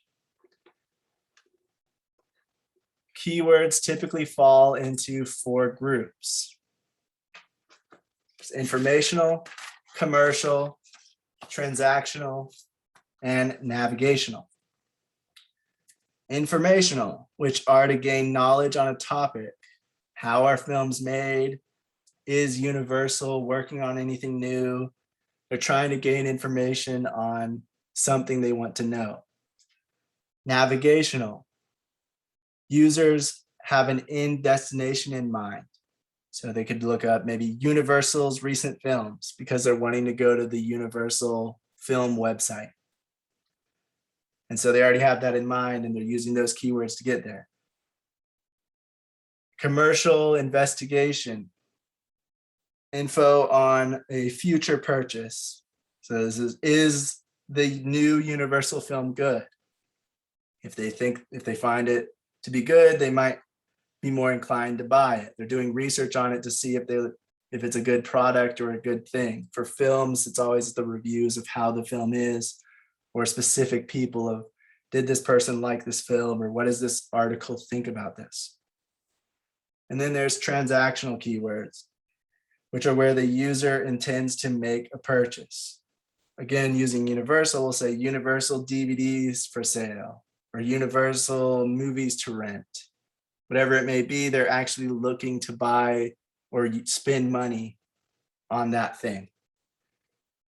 Generally speaking, search demand for transactional keywords will be the lowest, while informational is generally the highest. They usually start with informational and they go down kind of like a funnel. And when they get to transactional, that's when they are aware and they're ready to buy, they're ready to complete an action. They're ready to do that thing. When they're looking up the information on it, they're not really sure if they want it. They're not really sure if anything's even happening. And then when they find that information, they might do a little bit more information searching on it to see more information about it. So let's say we're specifically looking for Universal films. So is Universal working on anything? Then we see what they're working on. We see, let's say, 5 different films, and we find one that we think looks kind of cool and sounds interesting. And oh my gosh, it's coming out next week. I didn't even know. Now we're going to do some commercial research into it. Has anybody done any pre-reviews of it? Has anybody seen it? What do they think? I'm going to look it up. And then maybe I will go to navigational. I know this specific reviewer, and let me see what they think, because I trust their opinion on that film. Oh, they like it. Now I'm going to go to transactional, and I'm actually going to buy a ticket for when it comes out. So those are the 4 different kinds of keywords and the way that it kind of funnels through and what people are looking for. And you really need to pay attention to what kind of keywords you're using, because you don't want to draw people that are looking in for informational or commercial or navigational if what you want them to do is transactional. For films, you want informational and commercial and transactional, because you want them to look up your film and read more about it and then buy a ticket to it or rent it or whatever. But if you're doing like merch for your film, you might just want to do transactional keywords to get them to come to your merch store and just buy stuff. And so your final use case, the reason you're doing these keywords and these blogs or whatever, is to try to get somebody to buy something or to get them to buy tickets, compared to just getting them to be aware of it by doing like informational keywords and stuff like that. You want to utilize different kinds of keywords, so your page or your site or your social media can work for multiple different queries. Having more people come across your site or social media will mean you'll have a higher chance of converting more visitors to customers or audience members, or to followers and fans. So you want more eyes on it so that they have a higher chance of those eyes then turning into somebody who's going to continue to watch your product or continue to follow you or whatever it may be. With a keyword alone, you can't really tell which group that keyword belongs to. Like film, the word film, they could be looking up all the ones I used. If all we have to go on for the keyword is film, We have no idea if it fits into how are films made, informational, or Universal's recent films, navigational. Is Universal new film good? It's the commercial research investigation. Or, Universal movies that I can buy right now. So just like having the word film, any of those could fit with just the word film. And that's why keywords, once you get more specific with them, you can kind of start to break them down into these different groupings and really draw in the audience that you're trying to draw in without drawing in audiences that are looking for different information, because they're not really going to care about what's in yours if they're looking for something else. That's just how it is. Not just that, but Google's not really going to show your thing as much if it doesn't have to do with the search query that the person is looking for. Because Google's main thing and other search engines' main thing is to match the best and closest thing to whatever that person is searching for.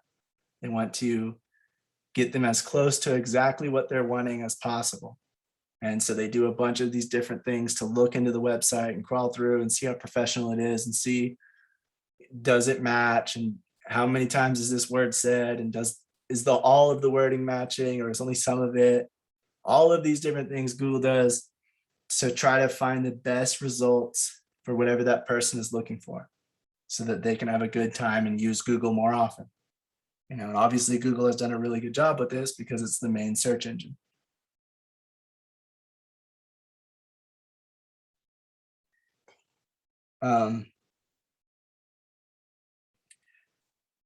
Let me see, where was I at? Oh, so with one word alone, you can't really tell which group that keyword belongs to. However, you normally can start to tell with keyword modifiers like best, how, what. So best films, then they're looking for maybe transactional or commercial. And informational, you usually have question modifiers like before the keyword itself, before the word film.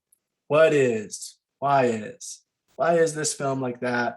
What is the best film this year?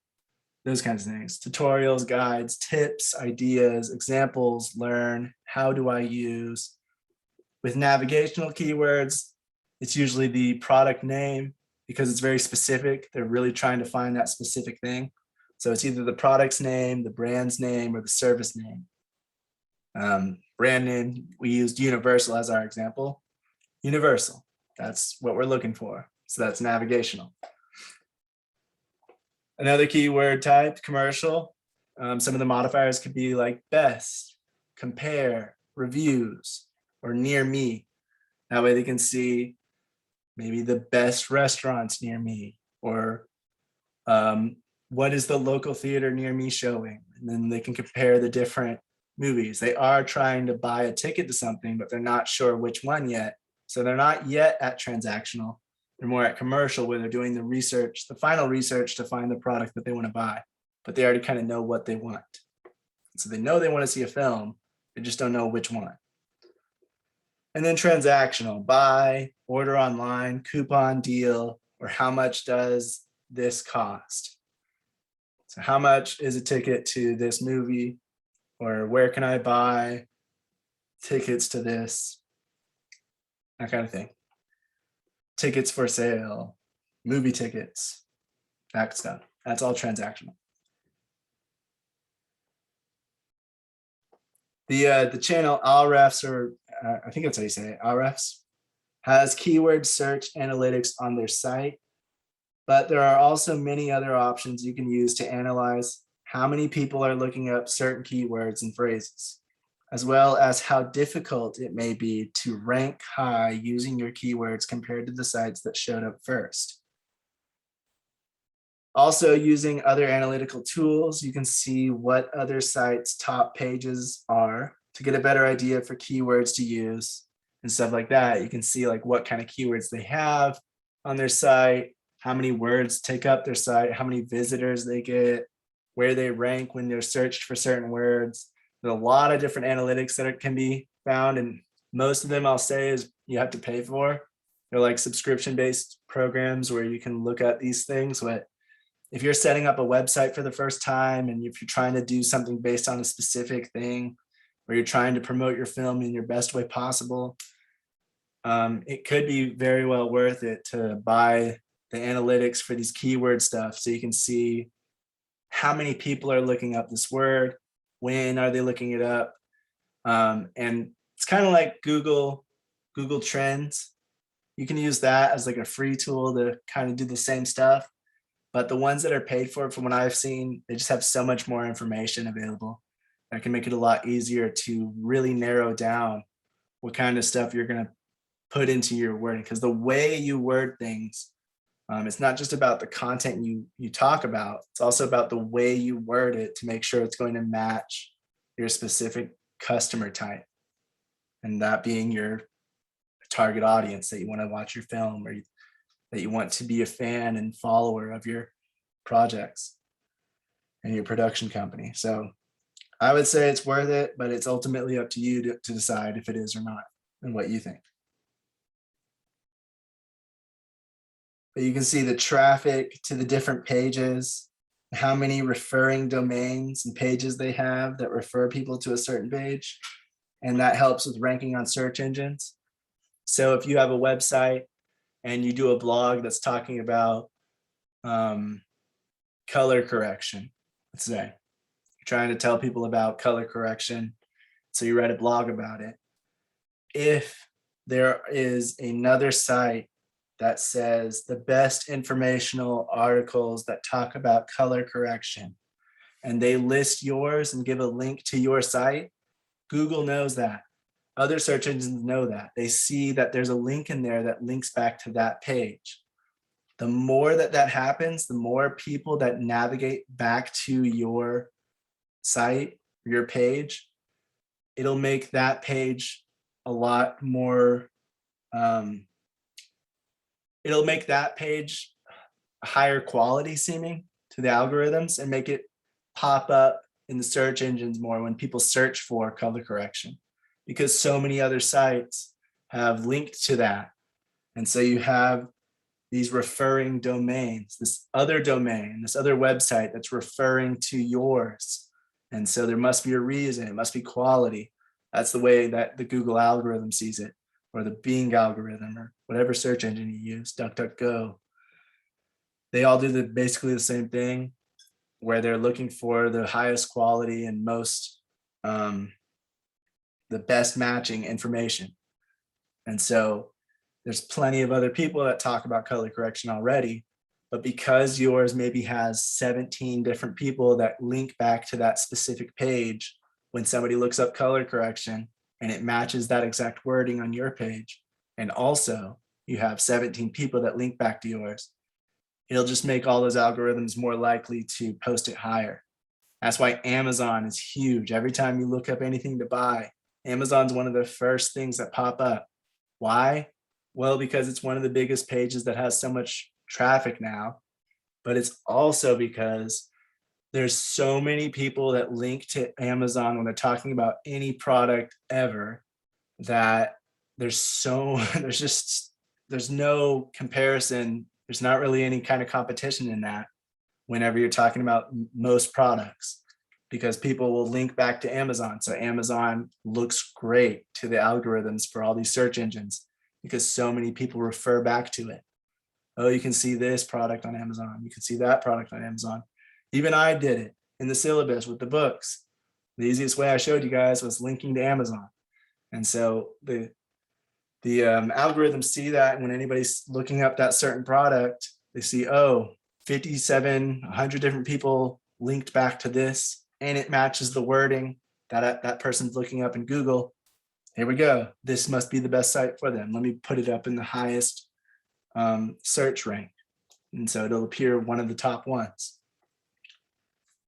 And so if you're able to, that's why sometimes it's good to collaborate with other filmmakers, especially if they have websites and social media and stuff, because if you can get more people to link to your specific thing, your film, your blog, whatever it may be, it has a little bit higher of a chance to rank higher in the search when people are searching for a specific thing like an independent film.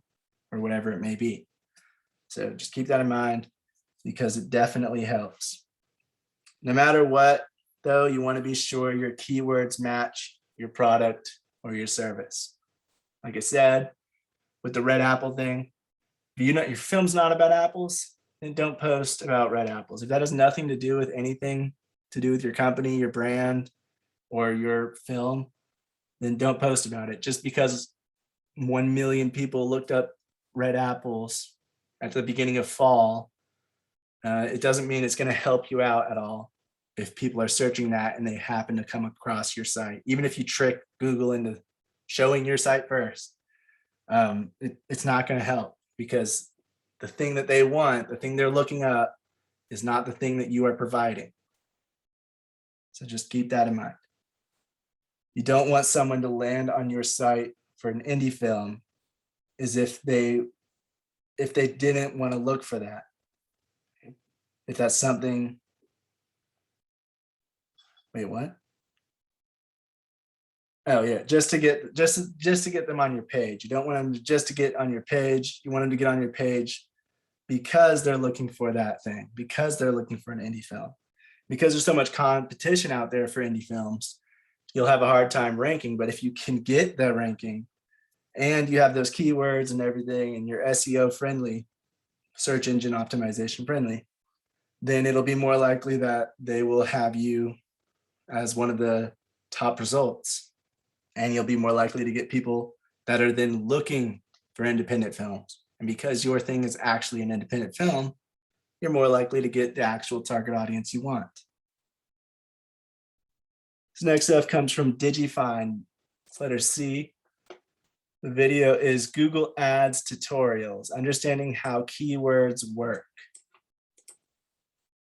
So when you use Google for ads, you'll have an option for your keywords to be a broad match, a phrase match, or an exact match of the keyword.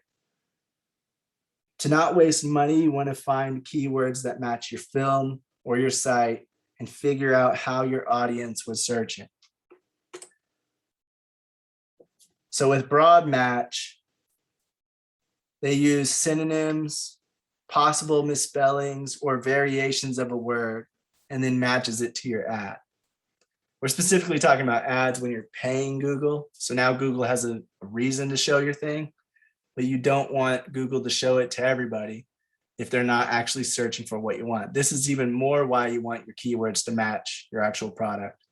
And if you're doing ads and you're putting keywords in for what for what keywords they're looking for to match to your site, you definitely want to make sure they're related to what you're trying to do. Most likely, if you're an independent film, you're either trying to grow your brand, with your fan base, or you're trying to sell tickets to the movie. And so if you're trying to sell tickets, you're doing transactional keywords. You want to make sure that the people are looking up to buy a ticket to an independent film or something like that. That way, when they find your site, they're more likely to do that. Actually take that action that you're wanting to. Instead of everybody looking at a film, then you're probably you're gonna waste all your ad money on everybody looking up film and nobody actually wants to buy a ticket to what you have to offer. But for a broad match, so whenever you're choosing like this, I would say for independent film, because you have less of a budget, you want to do either an exact match or a very close match, like a phrase match. So if you do a broad match, it can match to quite a few different things. Like you can see here, broad match, running shoes, searches, it appears for searches that relate to your keyword. The keyword is running shoes, but it could match to tennis shoes for men, socks for running, because running matches that and shoes matches that.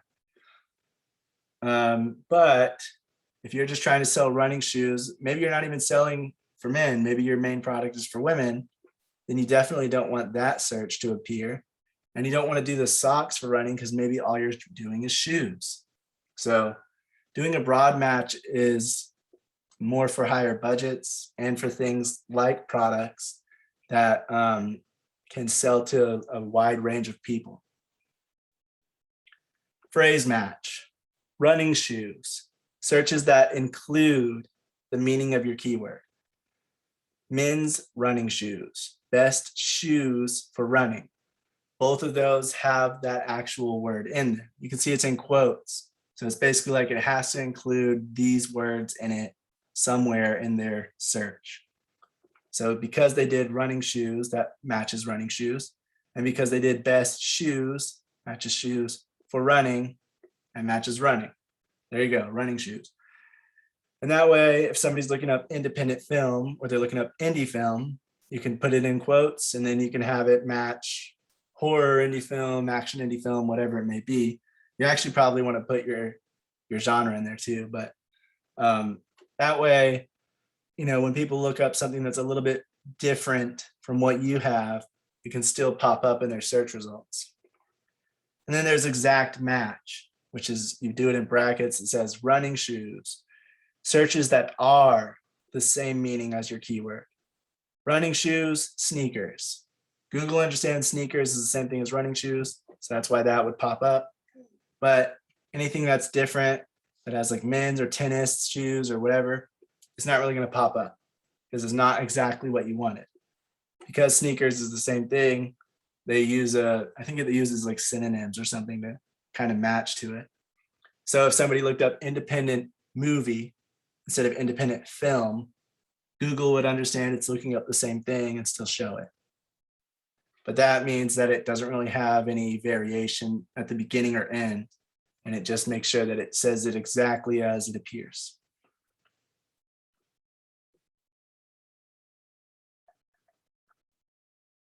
It could also be like for film instead of films. So, without the S, Google would still show it as an exact match, even though it doesn't have the exact spelling of what you're doing, because it understands film and films is the same thing. You want to target one main primary keyword per page.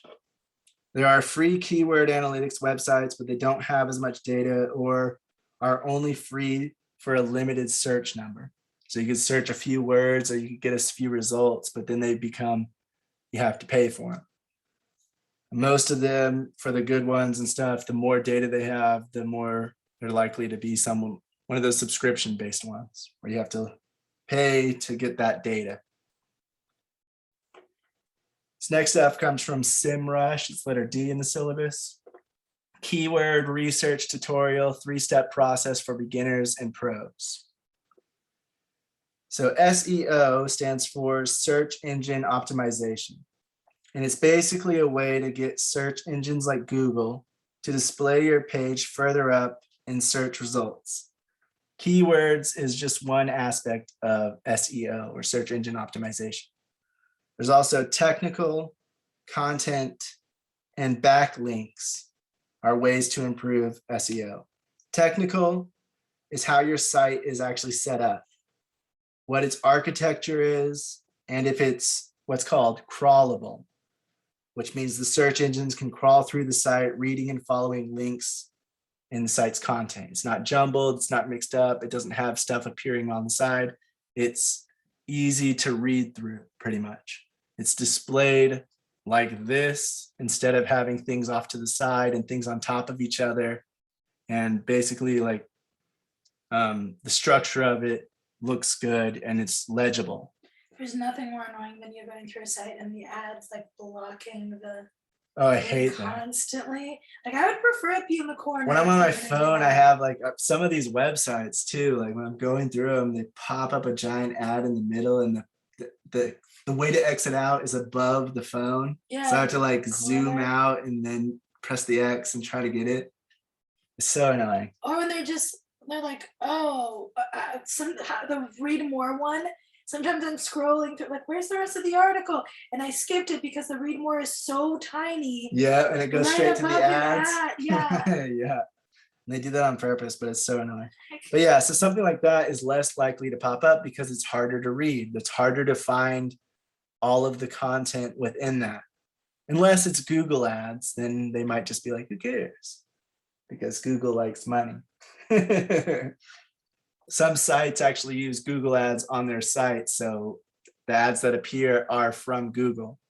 And some sites do it, they actually do deals and stuff with marketers to where they are the ones to put the advertisements on the site. So it could be either or. But either way, technical is how well made your website is, basically. So Google takes that into account.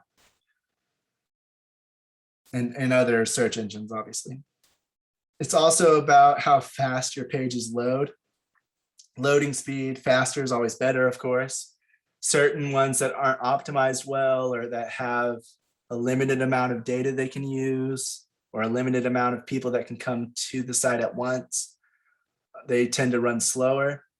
And Google takes that into account. It's like, oh, this one runs slower, which means it's a less high quality website, less high quality post, whatever it may be. For content, so that's the technical. We already went over keywords somewhat. For technical, that's what that is. Content, it's that you want your primary keyword to usually appear in your URL. You want it to appear in the title, in the H1 tag, which is the main header, like the top thing. Basically this, keywords and SEO. That would be the H1 tag, I think. If I'm correct, I don't know. I'm pretty sure from what I saw. And then the first sentence and last sentence on the page, they say you typically want to have your primary keyword on there, because that'll make it just look better and match closer to that keyword for Google.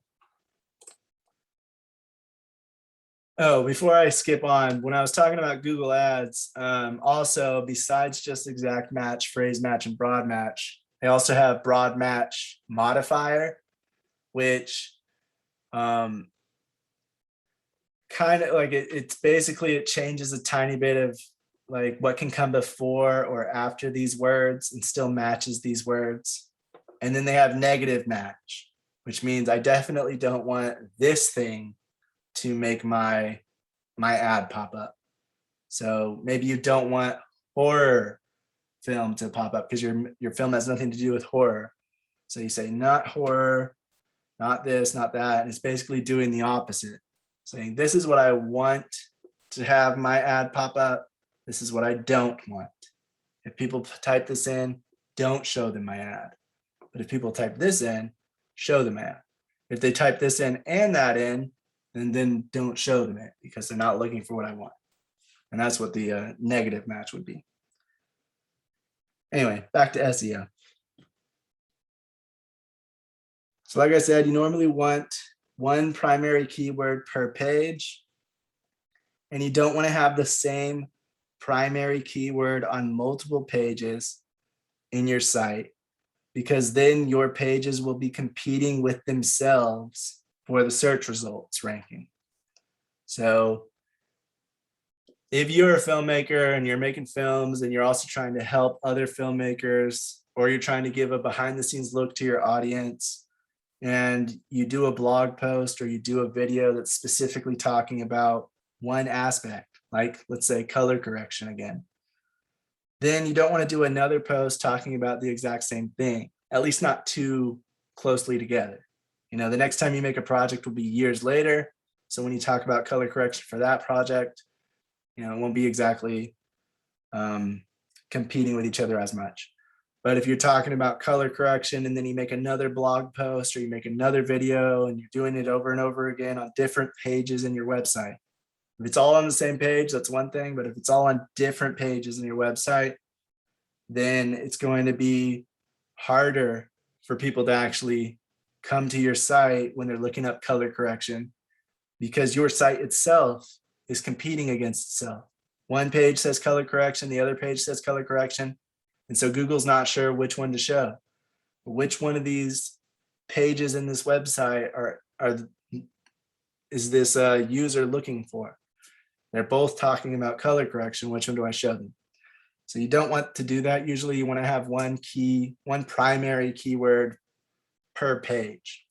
That'll be the main point of that blog or the main point of that article or that video or whatever it is.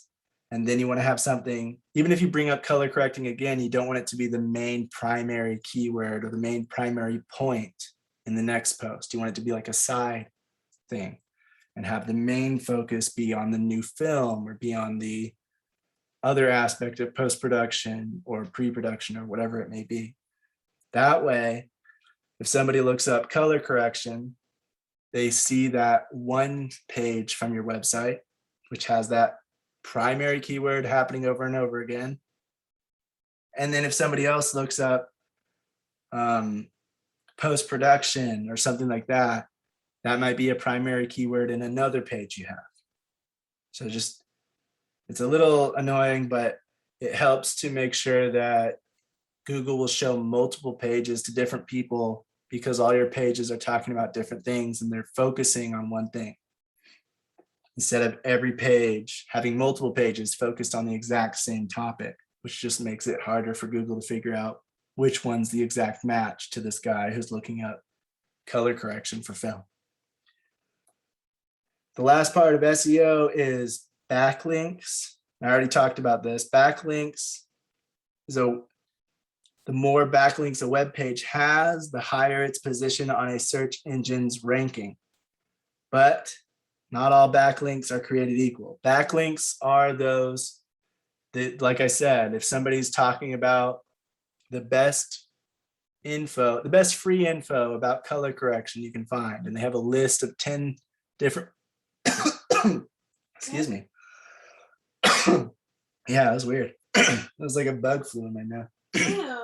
Yeah, I don't know if that's what happened, but that's what it felt like. Anyway, backlinks are like that person that's posting, that's writing an article saying, or writing a blog, I guess, saying, here's the 10 best free color correction articles you can find on the internet in 2022. And they list yours as one of them. Because that link will lead into your site, that's a backlink. It's a backlink way to get into your site, pretty much. The more that you have, the better. However, not all backlinks are going to be created equal because you don't want toxic sites linking to your site. Sites that are kind of spammy and kind of lower quality and something that Google doesn't want to show. If those are linking to your site, that's actually a negative for you. Even so, you don't want to just like, it's basically like paying bots or the equivalent to paying bots to promote your product or promote your post. It's it'll make Google think that your site is toxic as well because all these toxic sites are linking to it. You know, the spam ones that try to get you to download something that's going to give you a virus, and Google sees that and it's like, no, that site's not good. If that one also says, hey, and also check out this guy's color correction, here's the link, you know, then it's not going to be good for you. So you don't want to just try to get anybody to do your backlinks. You want to try to get quality sites that actually have a reason to, first of all, and also just aren't sketchy and aren't one of those kind of spam websites. And then there's also internal links, but those aren't really important because internal links, or at least not to search engine optimization. The only way internal links are important is that they work properly. And that would be inside another blog post, you say color grading, blah, blah, blah, blah, blah, blah, blah. If you'd like to know more about the difference between color grading and color correction, you can read about color correction on my other blog on the site here. And you're linking back to the other page that you already have on your website. That's an internal link. And the only thing Google searches for with that is if it works well. If once they go through the link, it actually brings them to a page. It doesn't just show an error message or send them to some other site or whatever it may be. So internal links aren't the same as backlinks. Backlinks are other sites, other websites posting to your, like linking back to your site. Internal links are your own site linking to other pages on your site. It's definitely a lot of work and a lot to look into. Some people hire others or companies to improve their SEO, and others put in the work themselves. However you do it, having your company or your film easily found on search engines can help drive more traffic to it and potentially more fans, audience members, and supporters. Does anyone have any questions, comments, or anything about keywords and SEO? It's a lot to it. It's very technical, and it's like that's why there's so many companies that are dedicated to it, because there's a lot that you have to think about and a lot to look into. And some of the things that I was seeing that they look into is if it's even worth it. Like certain keywords are going to have so much more competition that the only way to rank with them is to have a lot of backlinks, for instance. And so they might be like, we could pay influencers, we could pay bloggers to post about our link, but would that make it worth it in the long run just so that we appear higher when somebody looks up this word? Yeah, it's definitely true. It's not always because it's a lot of effort. Yeah. It's either a lot of effort and time, or it's a lot of money, or both to get that done. So yeah, you want to do it in an efficient, smarter way. Well, or maybe you're not getting as many people, but you're getting as much of the target audience that you want, or as much of the you're getting it to the specific places you want more than anything. yeah, and that's why I say, like, I think for independent filmmakers and stuff, that's why, again, it's why knowing your target audience is so important, because you'll know kind of where they hang out, what they look up, and that kind of thing. And then you can cater everything you do pretty much from that point with your marketing, which includes keywords and SEO and all that. You can cater that to them so that you're driving more of that target audience to your project. I was going to look up one thing. I'm gonna see if I can find some of that data that they give out. So if you're doing one of those paid keyword analytics tools, this is one of them, SEMrush. And you can see the keyword that they put in is seerinteractive.com. I guess it's somebody looking up to see how their website's doing on sites. And they show like the different keywords, like how it might match what they're looking for, how many people look that up in a given time frame.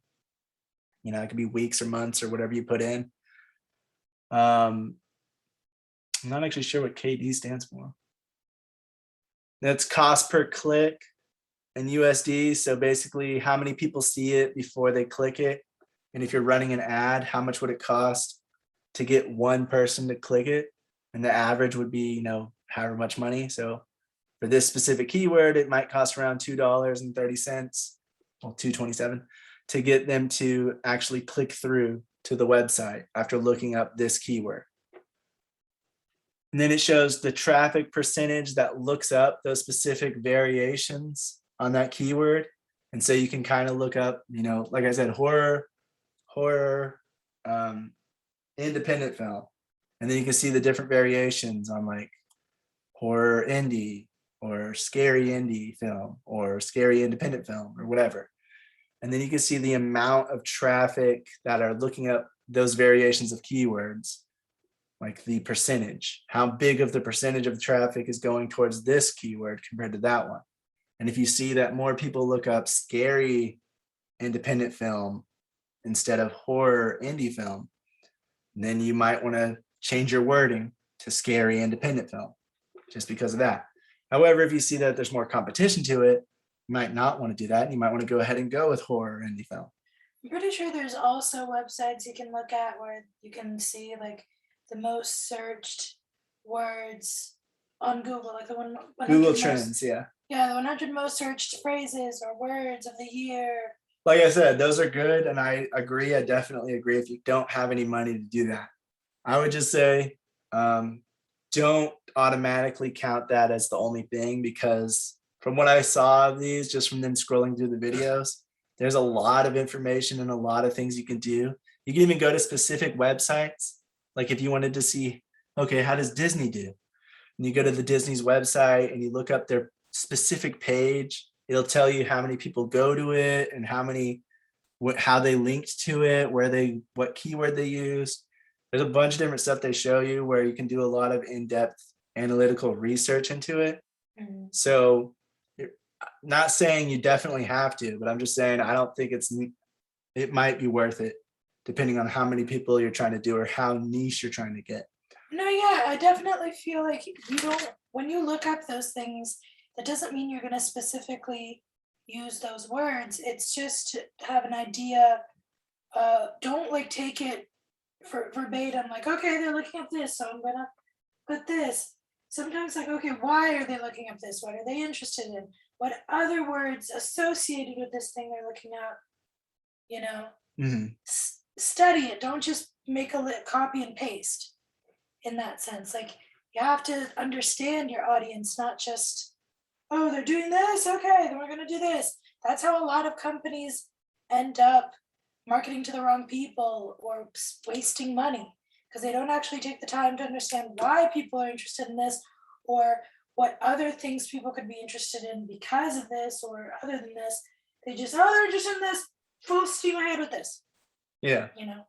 And you can also see on here, you can see the position, POS, the position that it appears in a search result.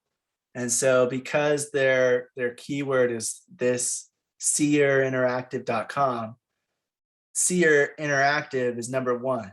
And that's because that is like the main keyword they pop in to try to see their website, because they're not going to go to Google and then do .com, at least not most of the time, because they're just going to look up the company and hopefully it leads them directly to that website. So when they're typing this keyword in, Seer Interactive, that is the number one thing that leads them to this specific website. You could do the opposite and look up a keyword and see how many people go to it, and if they're looking it up, what's the URL that pops up.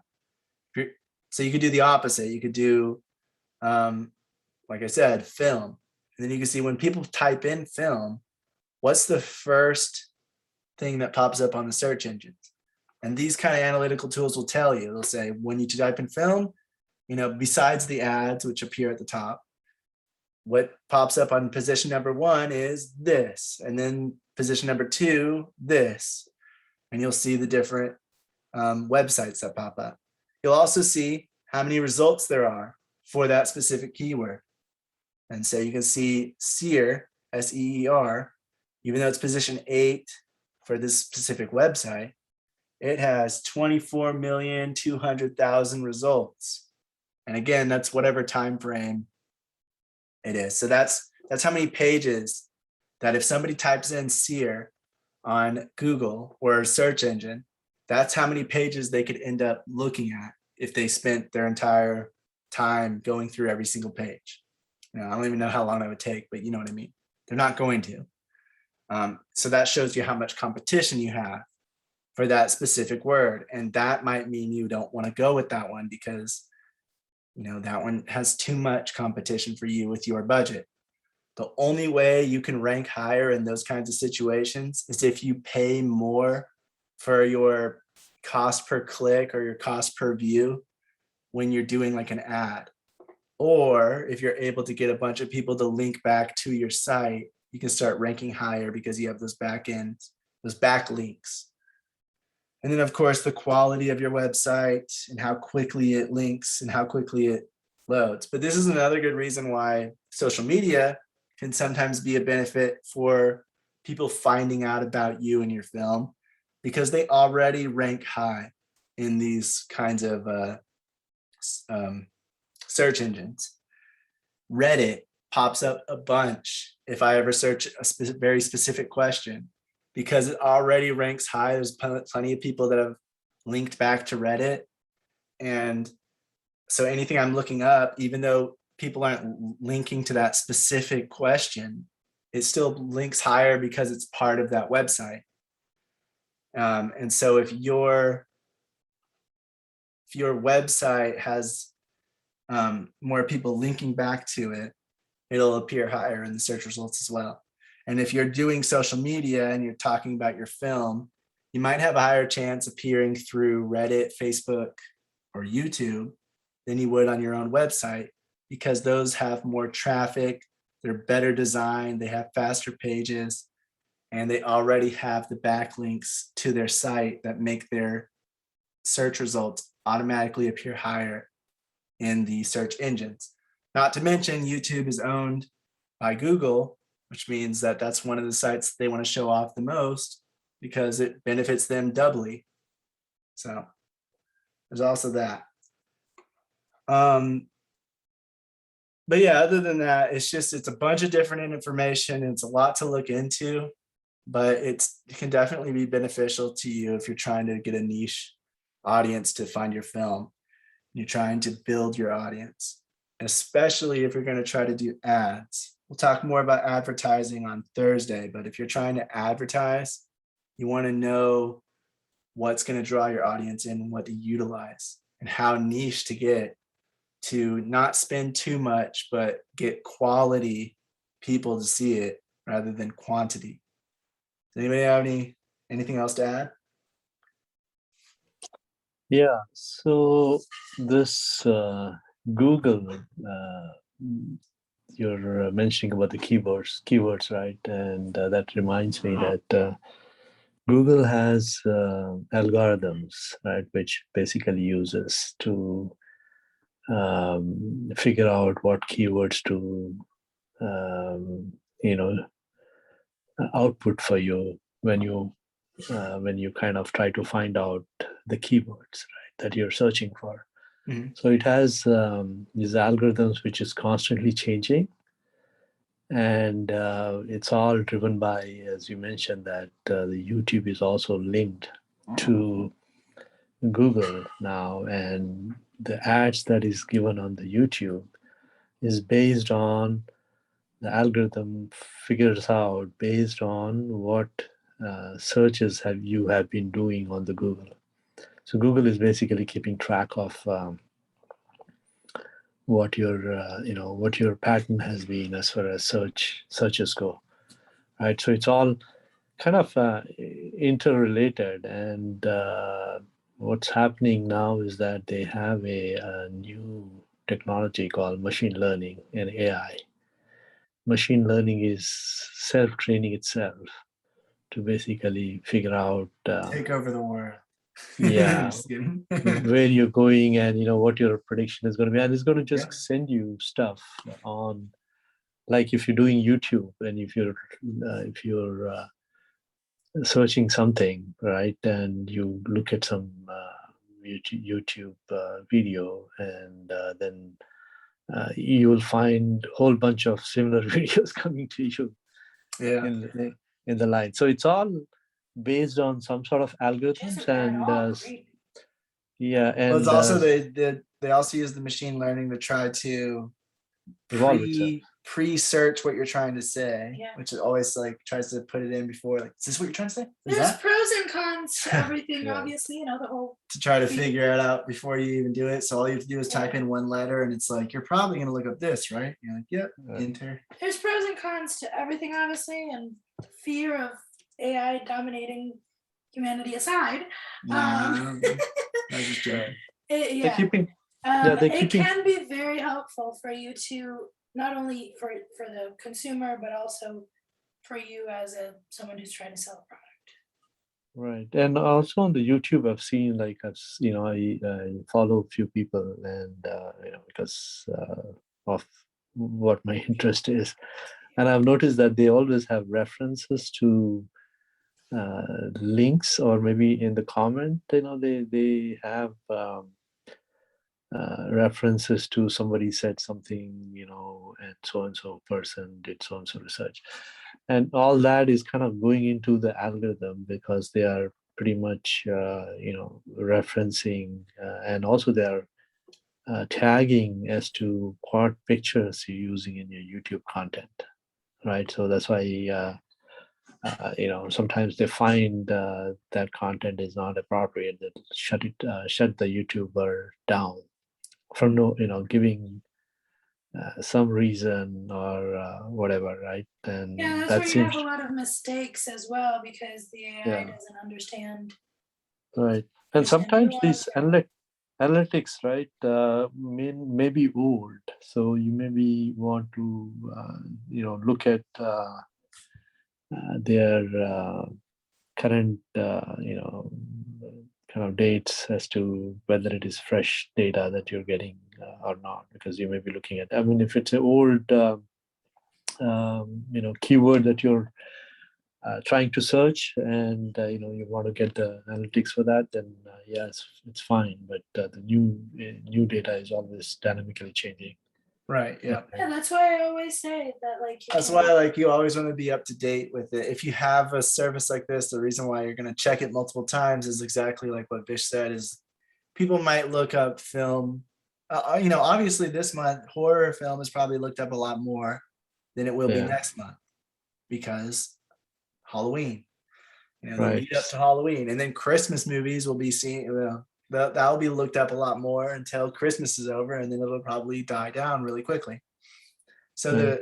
the amount of people looking it up, the amount of competition or whatever you have, it will change depending on that as well. Right. Just like what Vish is saying, because different things get looked up for different reasons. And sometimes it's just like a random trend that everybody's looking up this one thing and then they're not going to look it up next week even or tomorrow. Yeah. So Right. Google has so many million searches a day. It's just mind-boggling. Right. But there are other sites also that if you do a search on Google, and if you do a search on Firefox or Safari or Edge or DuckDuckGo, those search engines, they would give you different results. And maybe not. Google is probably going to be more centric to your past because they have a better algorithm, as such, to basically track, and they have a bigger database as to how fast. There's a whole new evolving technology based on doing the search engine, data mining kind of thing within the hardware itself. So you would probably not be aware, but they may be already embedded into your laptop, where it's actually enhancing the speed of those searches that so the newer laptops. That's why I think that Chromebook has that where it will. I'm sure. Oh yeah, save your- Google yeah, Chromebook. 'cause Yeah, it's- definitely is utilized for Google. Yeah, because Right. it saves. I mean, the most- Google, what is it called? Google Chrome. I mean, just the web page as well. yeah, like Yeah. I don't know, Android versus iPhone, maybe have a different search mechanism. Right. It may be more native. Yeah, I Android use may be Safari, more native. like, just because it's there. I don't want to download. But yeah, the reason why Google is so fast is because it's so big. It's Google Right. Ads. It's been on everything, and it's able to collect so much data because it can connect sites to ads. And when sites agree to use Google Ads, Yeah. then they're agreeing that their whole site can be looked through by Google. So it makes sure to match the advertisers to its site and the content that it shows. So Yeah, and basically, I think Google has just collected so much data that it knows everything at this point. I think it's like 97% accurate or something with like what it's trying to match to whoever's trying to look it up. And that's why it's one of the ones that's used most, but it's also the one that data mines the most because it has to try to find the best related. right, and it's all over the world, right? I mean, if you go to Korea or if you go to Japan, the Google algorithm is going to be completely different, cater to the local there, and as compared to US, you would have completely different searches that would be going on. But so it's like, or if you're doing Brazil, right, sitting in US, you're doing Brazil searches, then it's going to be like a completely different. So it's all becomes more into this involved kind of information mining kind of thing, which is becoming more complicated. And as Priscilla mentioned, I think the blockbuster, so the billboards are kind of not what it's going to be like. Gone are the days when you remember that movie. Which movie was that where they had the billboard kind of this lady, something happens to her family and she puts a big billboard on Oh yeah. I remember that. That movie was everywhere. I forgot what good it's movie. called, but yeah, I know what you're talking about. Right. And so, that concept, I mean, that billboard was so influential at one given point. But Billboards I would, near something, Missouri. I think it's called, yeah. yeah. And so now it's more like, the COVID and, people have changed the lifestyle has changed. They're more driven by phone and they're more driven by their laptops.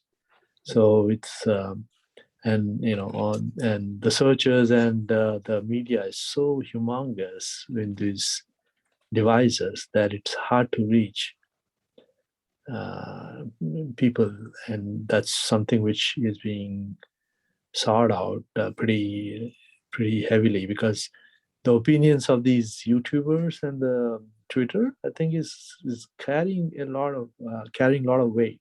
If they have a consensus as to whether this particular film has good things to it or not, carries a long way, because people are getting more hooked onto these devices than they are actually watching the real billboards. Mhm. I mean, yeah, even if they're going in the car, they're probably listening to something, because these days you have text to sound also, so it's adding to that. Right. They're probably not paying attention to the billboard at all. Yeah, Right. they're looking down. Right? Billboards don't work. They're crashing. It's true. And the Too busy crashing the car to look at the billboard. self-driving cars don't are do going it. to make you not even look at the road anymore.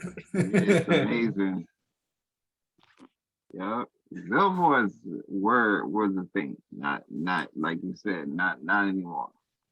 Right. It's a lot for just even for the smaller billboards. It doesn't add up Yeah. anymore. Yeah. Yeah, and that's why online advertising has been growing so long, because it's so much easier, especially for independent people and small companies, to really target the audience because of all the data that people give out freely, really. With if you have a Facebook account and you say who you are, how old you are, and what you like, and you just gave out a bunch of information about yourself to get targeted ads, which I honestly don't mind personally, because I like having stuff that I actually might want to buy. Other people find it very privacy data, yeah, creepy, or just like, a breach of privacy or whatever you want to call it. But everybody has their own opinion on it. And I'm not saying either One is way or the other is better or worse. correct or wrong. But what I am saying is, as an advertiser or as a marketer or using it like that, you are going to be definitely happy that you have access to all that information, because you can, if you're smart with it, you can really target the kind of audience that you're trying to reach. I just looked up what KD meant when I was talking about it earlier. It's keyword difficulty. So that's measured on a scale of 0 to 100, giving it a rank of how hard it would be for that keyword, for you, if you use that keyword, to show up on Google as one of the top pages, so one of the top results. So on here, they were looking up credit, and they're like, credit card loans, 81% keyword difficulty. So if you're trying to have something, because so many people look that up, it is harder for anybody to appear at the top. So you also, as an independent, you might want to find one that's a bit easier, a bit less difficult, maybe like this 39% one. Obviously, you're not doing it about credit, but apply this to film, change the wording around, and then there's your keyword. And maybe you want to do that one if it matches what your film is. And that's another reason why, tools like this can be really useful, is they don't just show you your keywords. They also show you related keywords or things that could be kind of what you're going for. And then you can kind of narrow it down from there to your top 100 or whatever. And they can show you like a million results and you can narrow it down from there of what you're looking for specifically. And then you can get the data, how many people look this up, how hard is it to appear at the top of the search engine, how many websites is going to appear, how many websites have this keyword in it already, how many search results will there be, and if I'm advertising, how much will be the cost per click for using this keyword. You can see the more difficult ones, like that 81% one, the cost goes up, because for you to appear at the top, for you to get somebody to actually click on that ad, you're going to have to pay more money, because other people are also paying money to try to get that ad space, compared to something that's a lot lower, where this one doesn't even have cost per click information, because it's lower down and it's a different, longer keyword. So that's just stuff you want to keep in mind and look up, because this stuff will help you know what kind of keywords to do. And this is just not specifically advertising. You can do it for advertising. You're going to be able to specifically state the keywords you want to display your ad on when people look up certain keywords. But keywords are mainly when you're doing a website, you're doing a post, having those words that can relate to your film or relate to your production company, that will get YouTube or Google or Bing or whatever search engine you're using to see that your content matches the question or the content or the search that you've done on that search engine. And they will link your thing higher because it matches, and it matches a few times, and it's quality. And hopefully you get some people that eventually link back to you. And that's why keywords are so important. All right, but other than that, I'm just going to talk about what we're talking about on Thursday. Thursday, we're going to go over script analysis, word choice, and punctuation. This is going to be the actual one that we do go over, because the stuff in script analysis has been mostly for theaters, like theater play scripts. This is actually going to relate to film finally.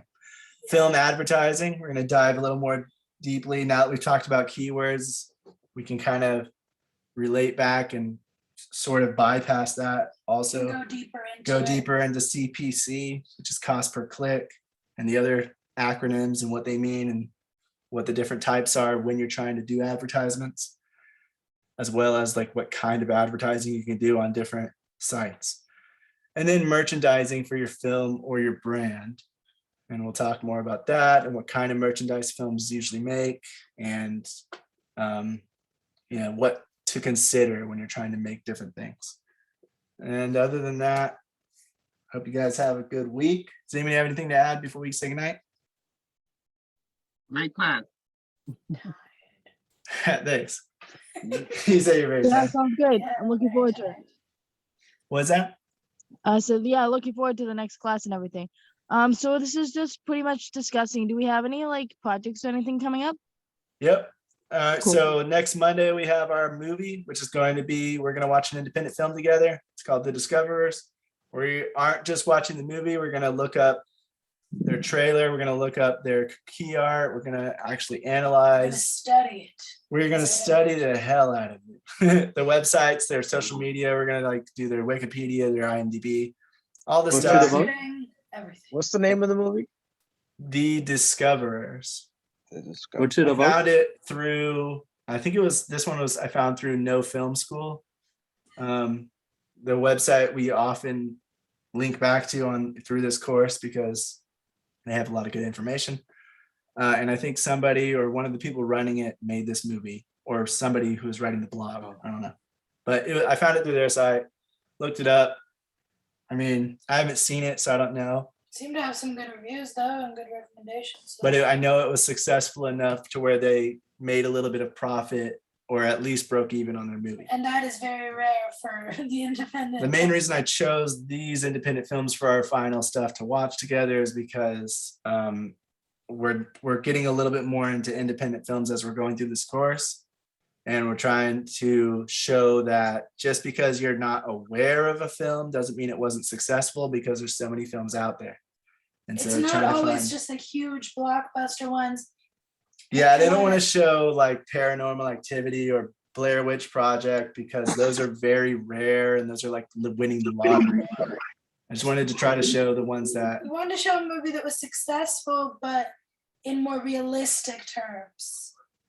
of yeah. What to expect. But Sarah, to answer your point, so yeah, we're watching a movie next Monday, and then after that we are doing the 2 exercises. One's going to be script analysis exercise, where we're going to pass out a little scene basically, and everybody's going to do their own script analysis on it and come back and we're going to talk about it December 1st. And then website creation exercise. And we also have 2 other exercises which are coming a little bit later. Sounds Which would be great. the pitch deck exercise and social media page profile creation exercise. Sounds great. Yeah. So that's what's coming up later. I had to get through a bunch of the general stuff so that when we get to the exercises, we know what we're doing a I little know what we're bit. talking about. Oh yeah, no, Yeah. that makes complete sense. Yeah, you have to do. I know it's like sometimes it feels like a lot, and that's why I've been pretty quiet. I'm listening, but like if I think there's nothing I can add, I'm not just gonna break into your conversation. Yeah.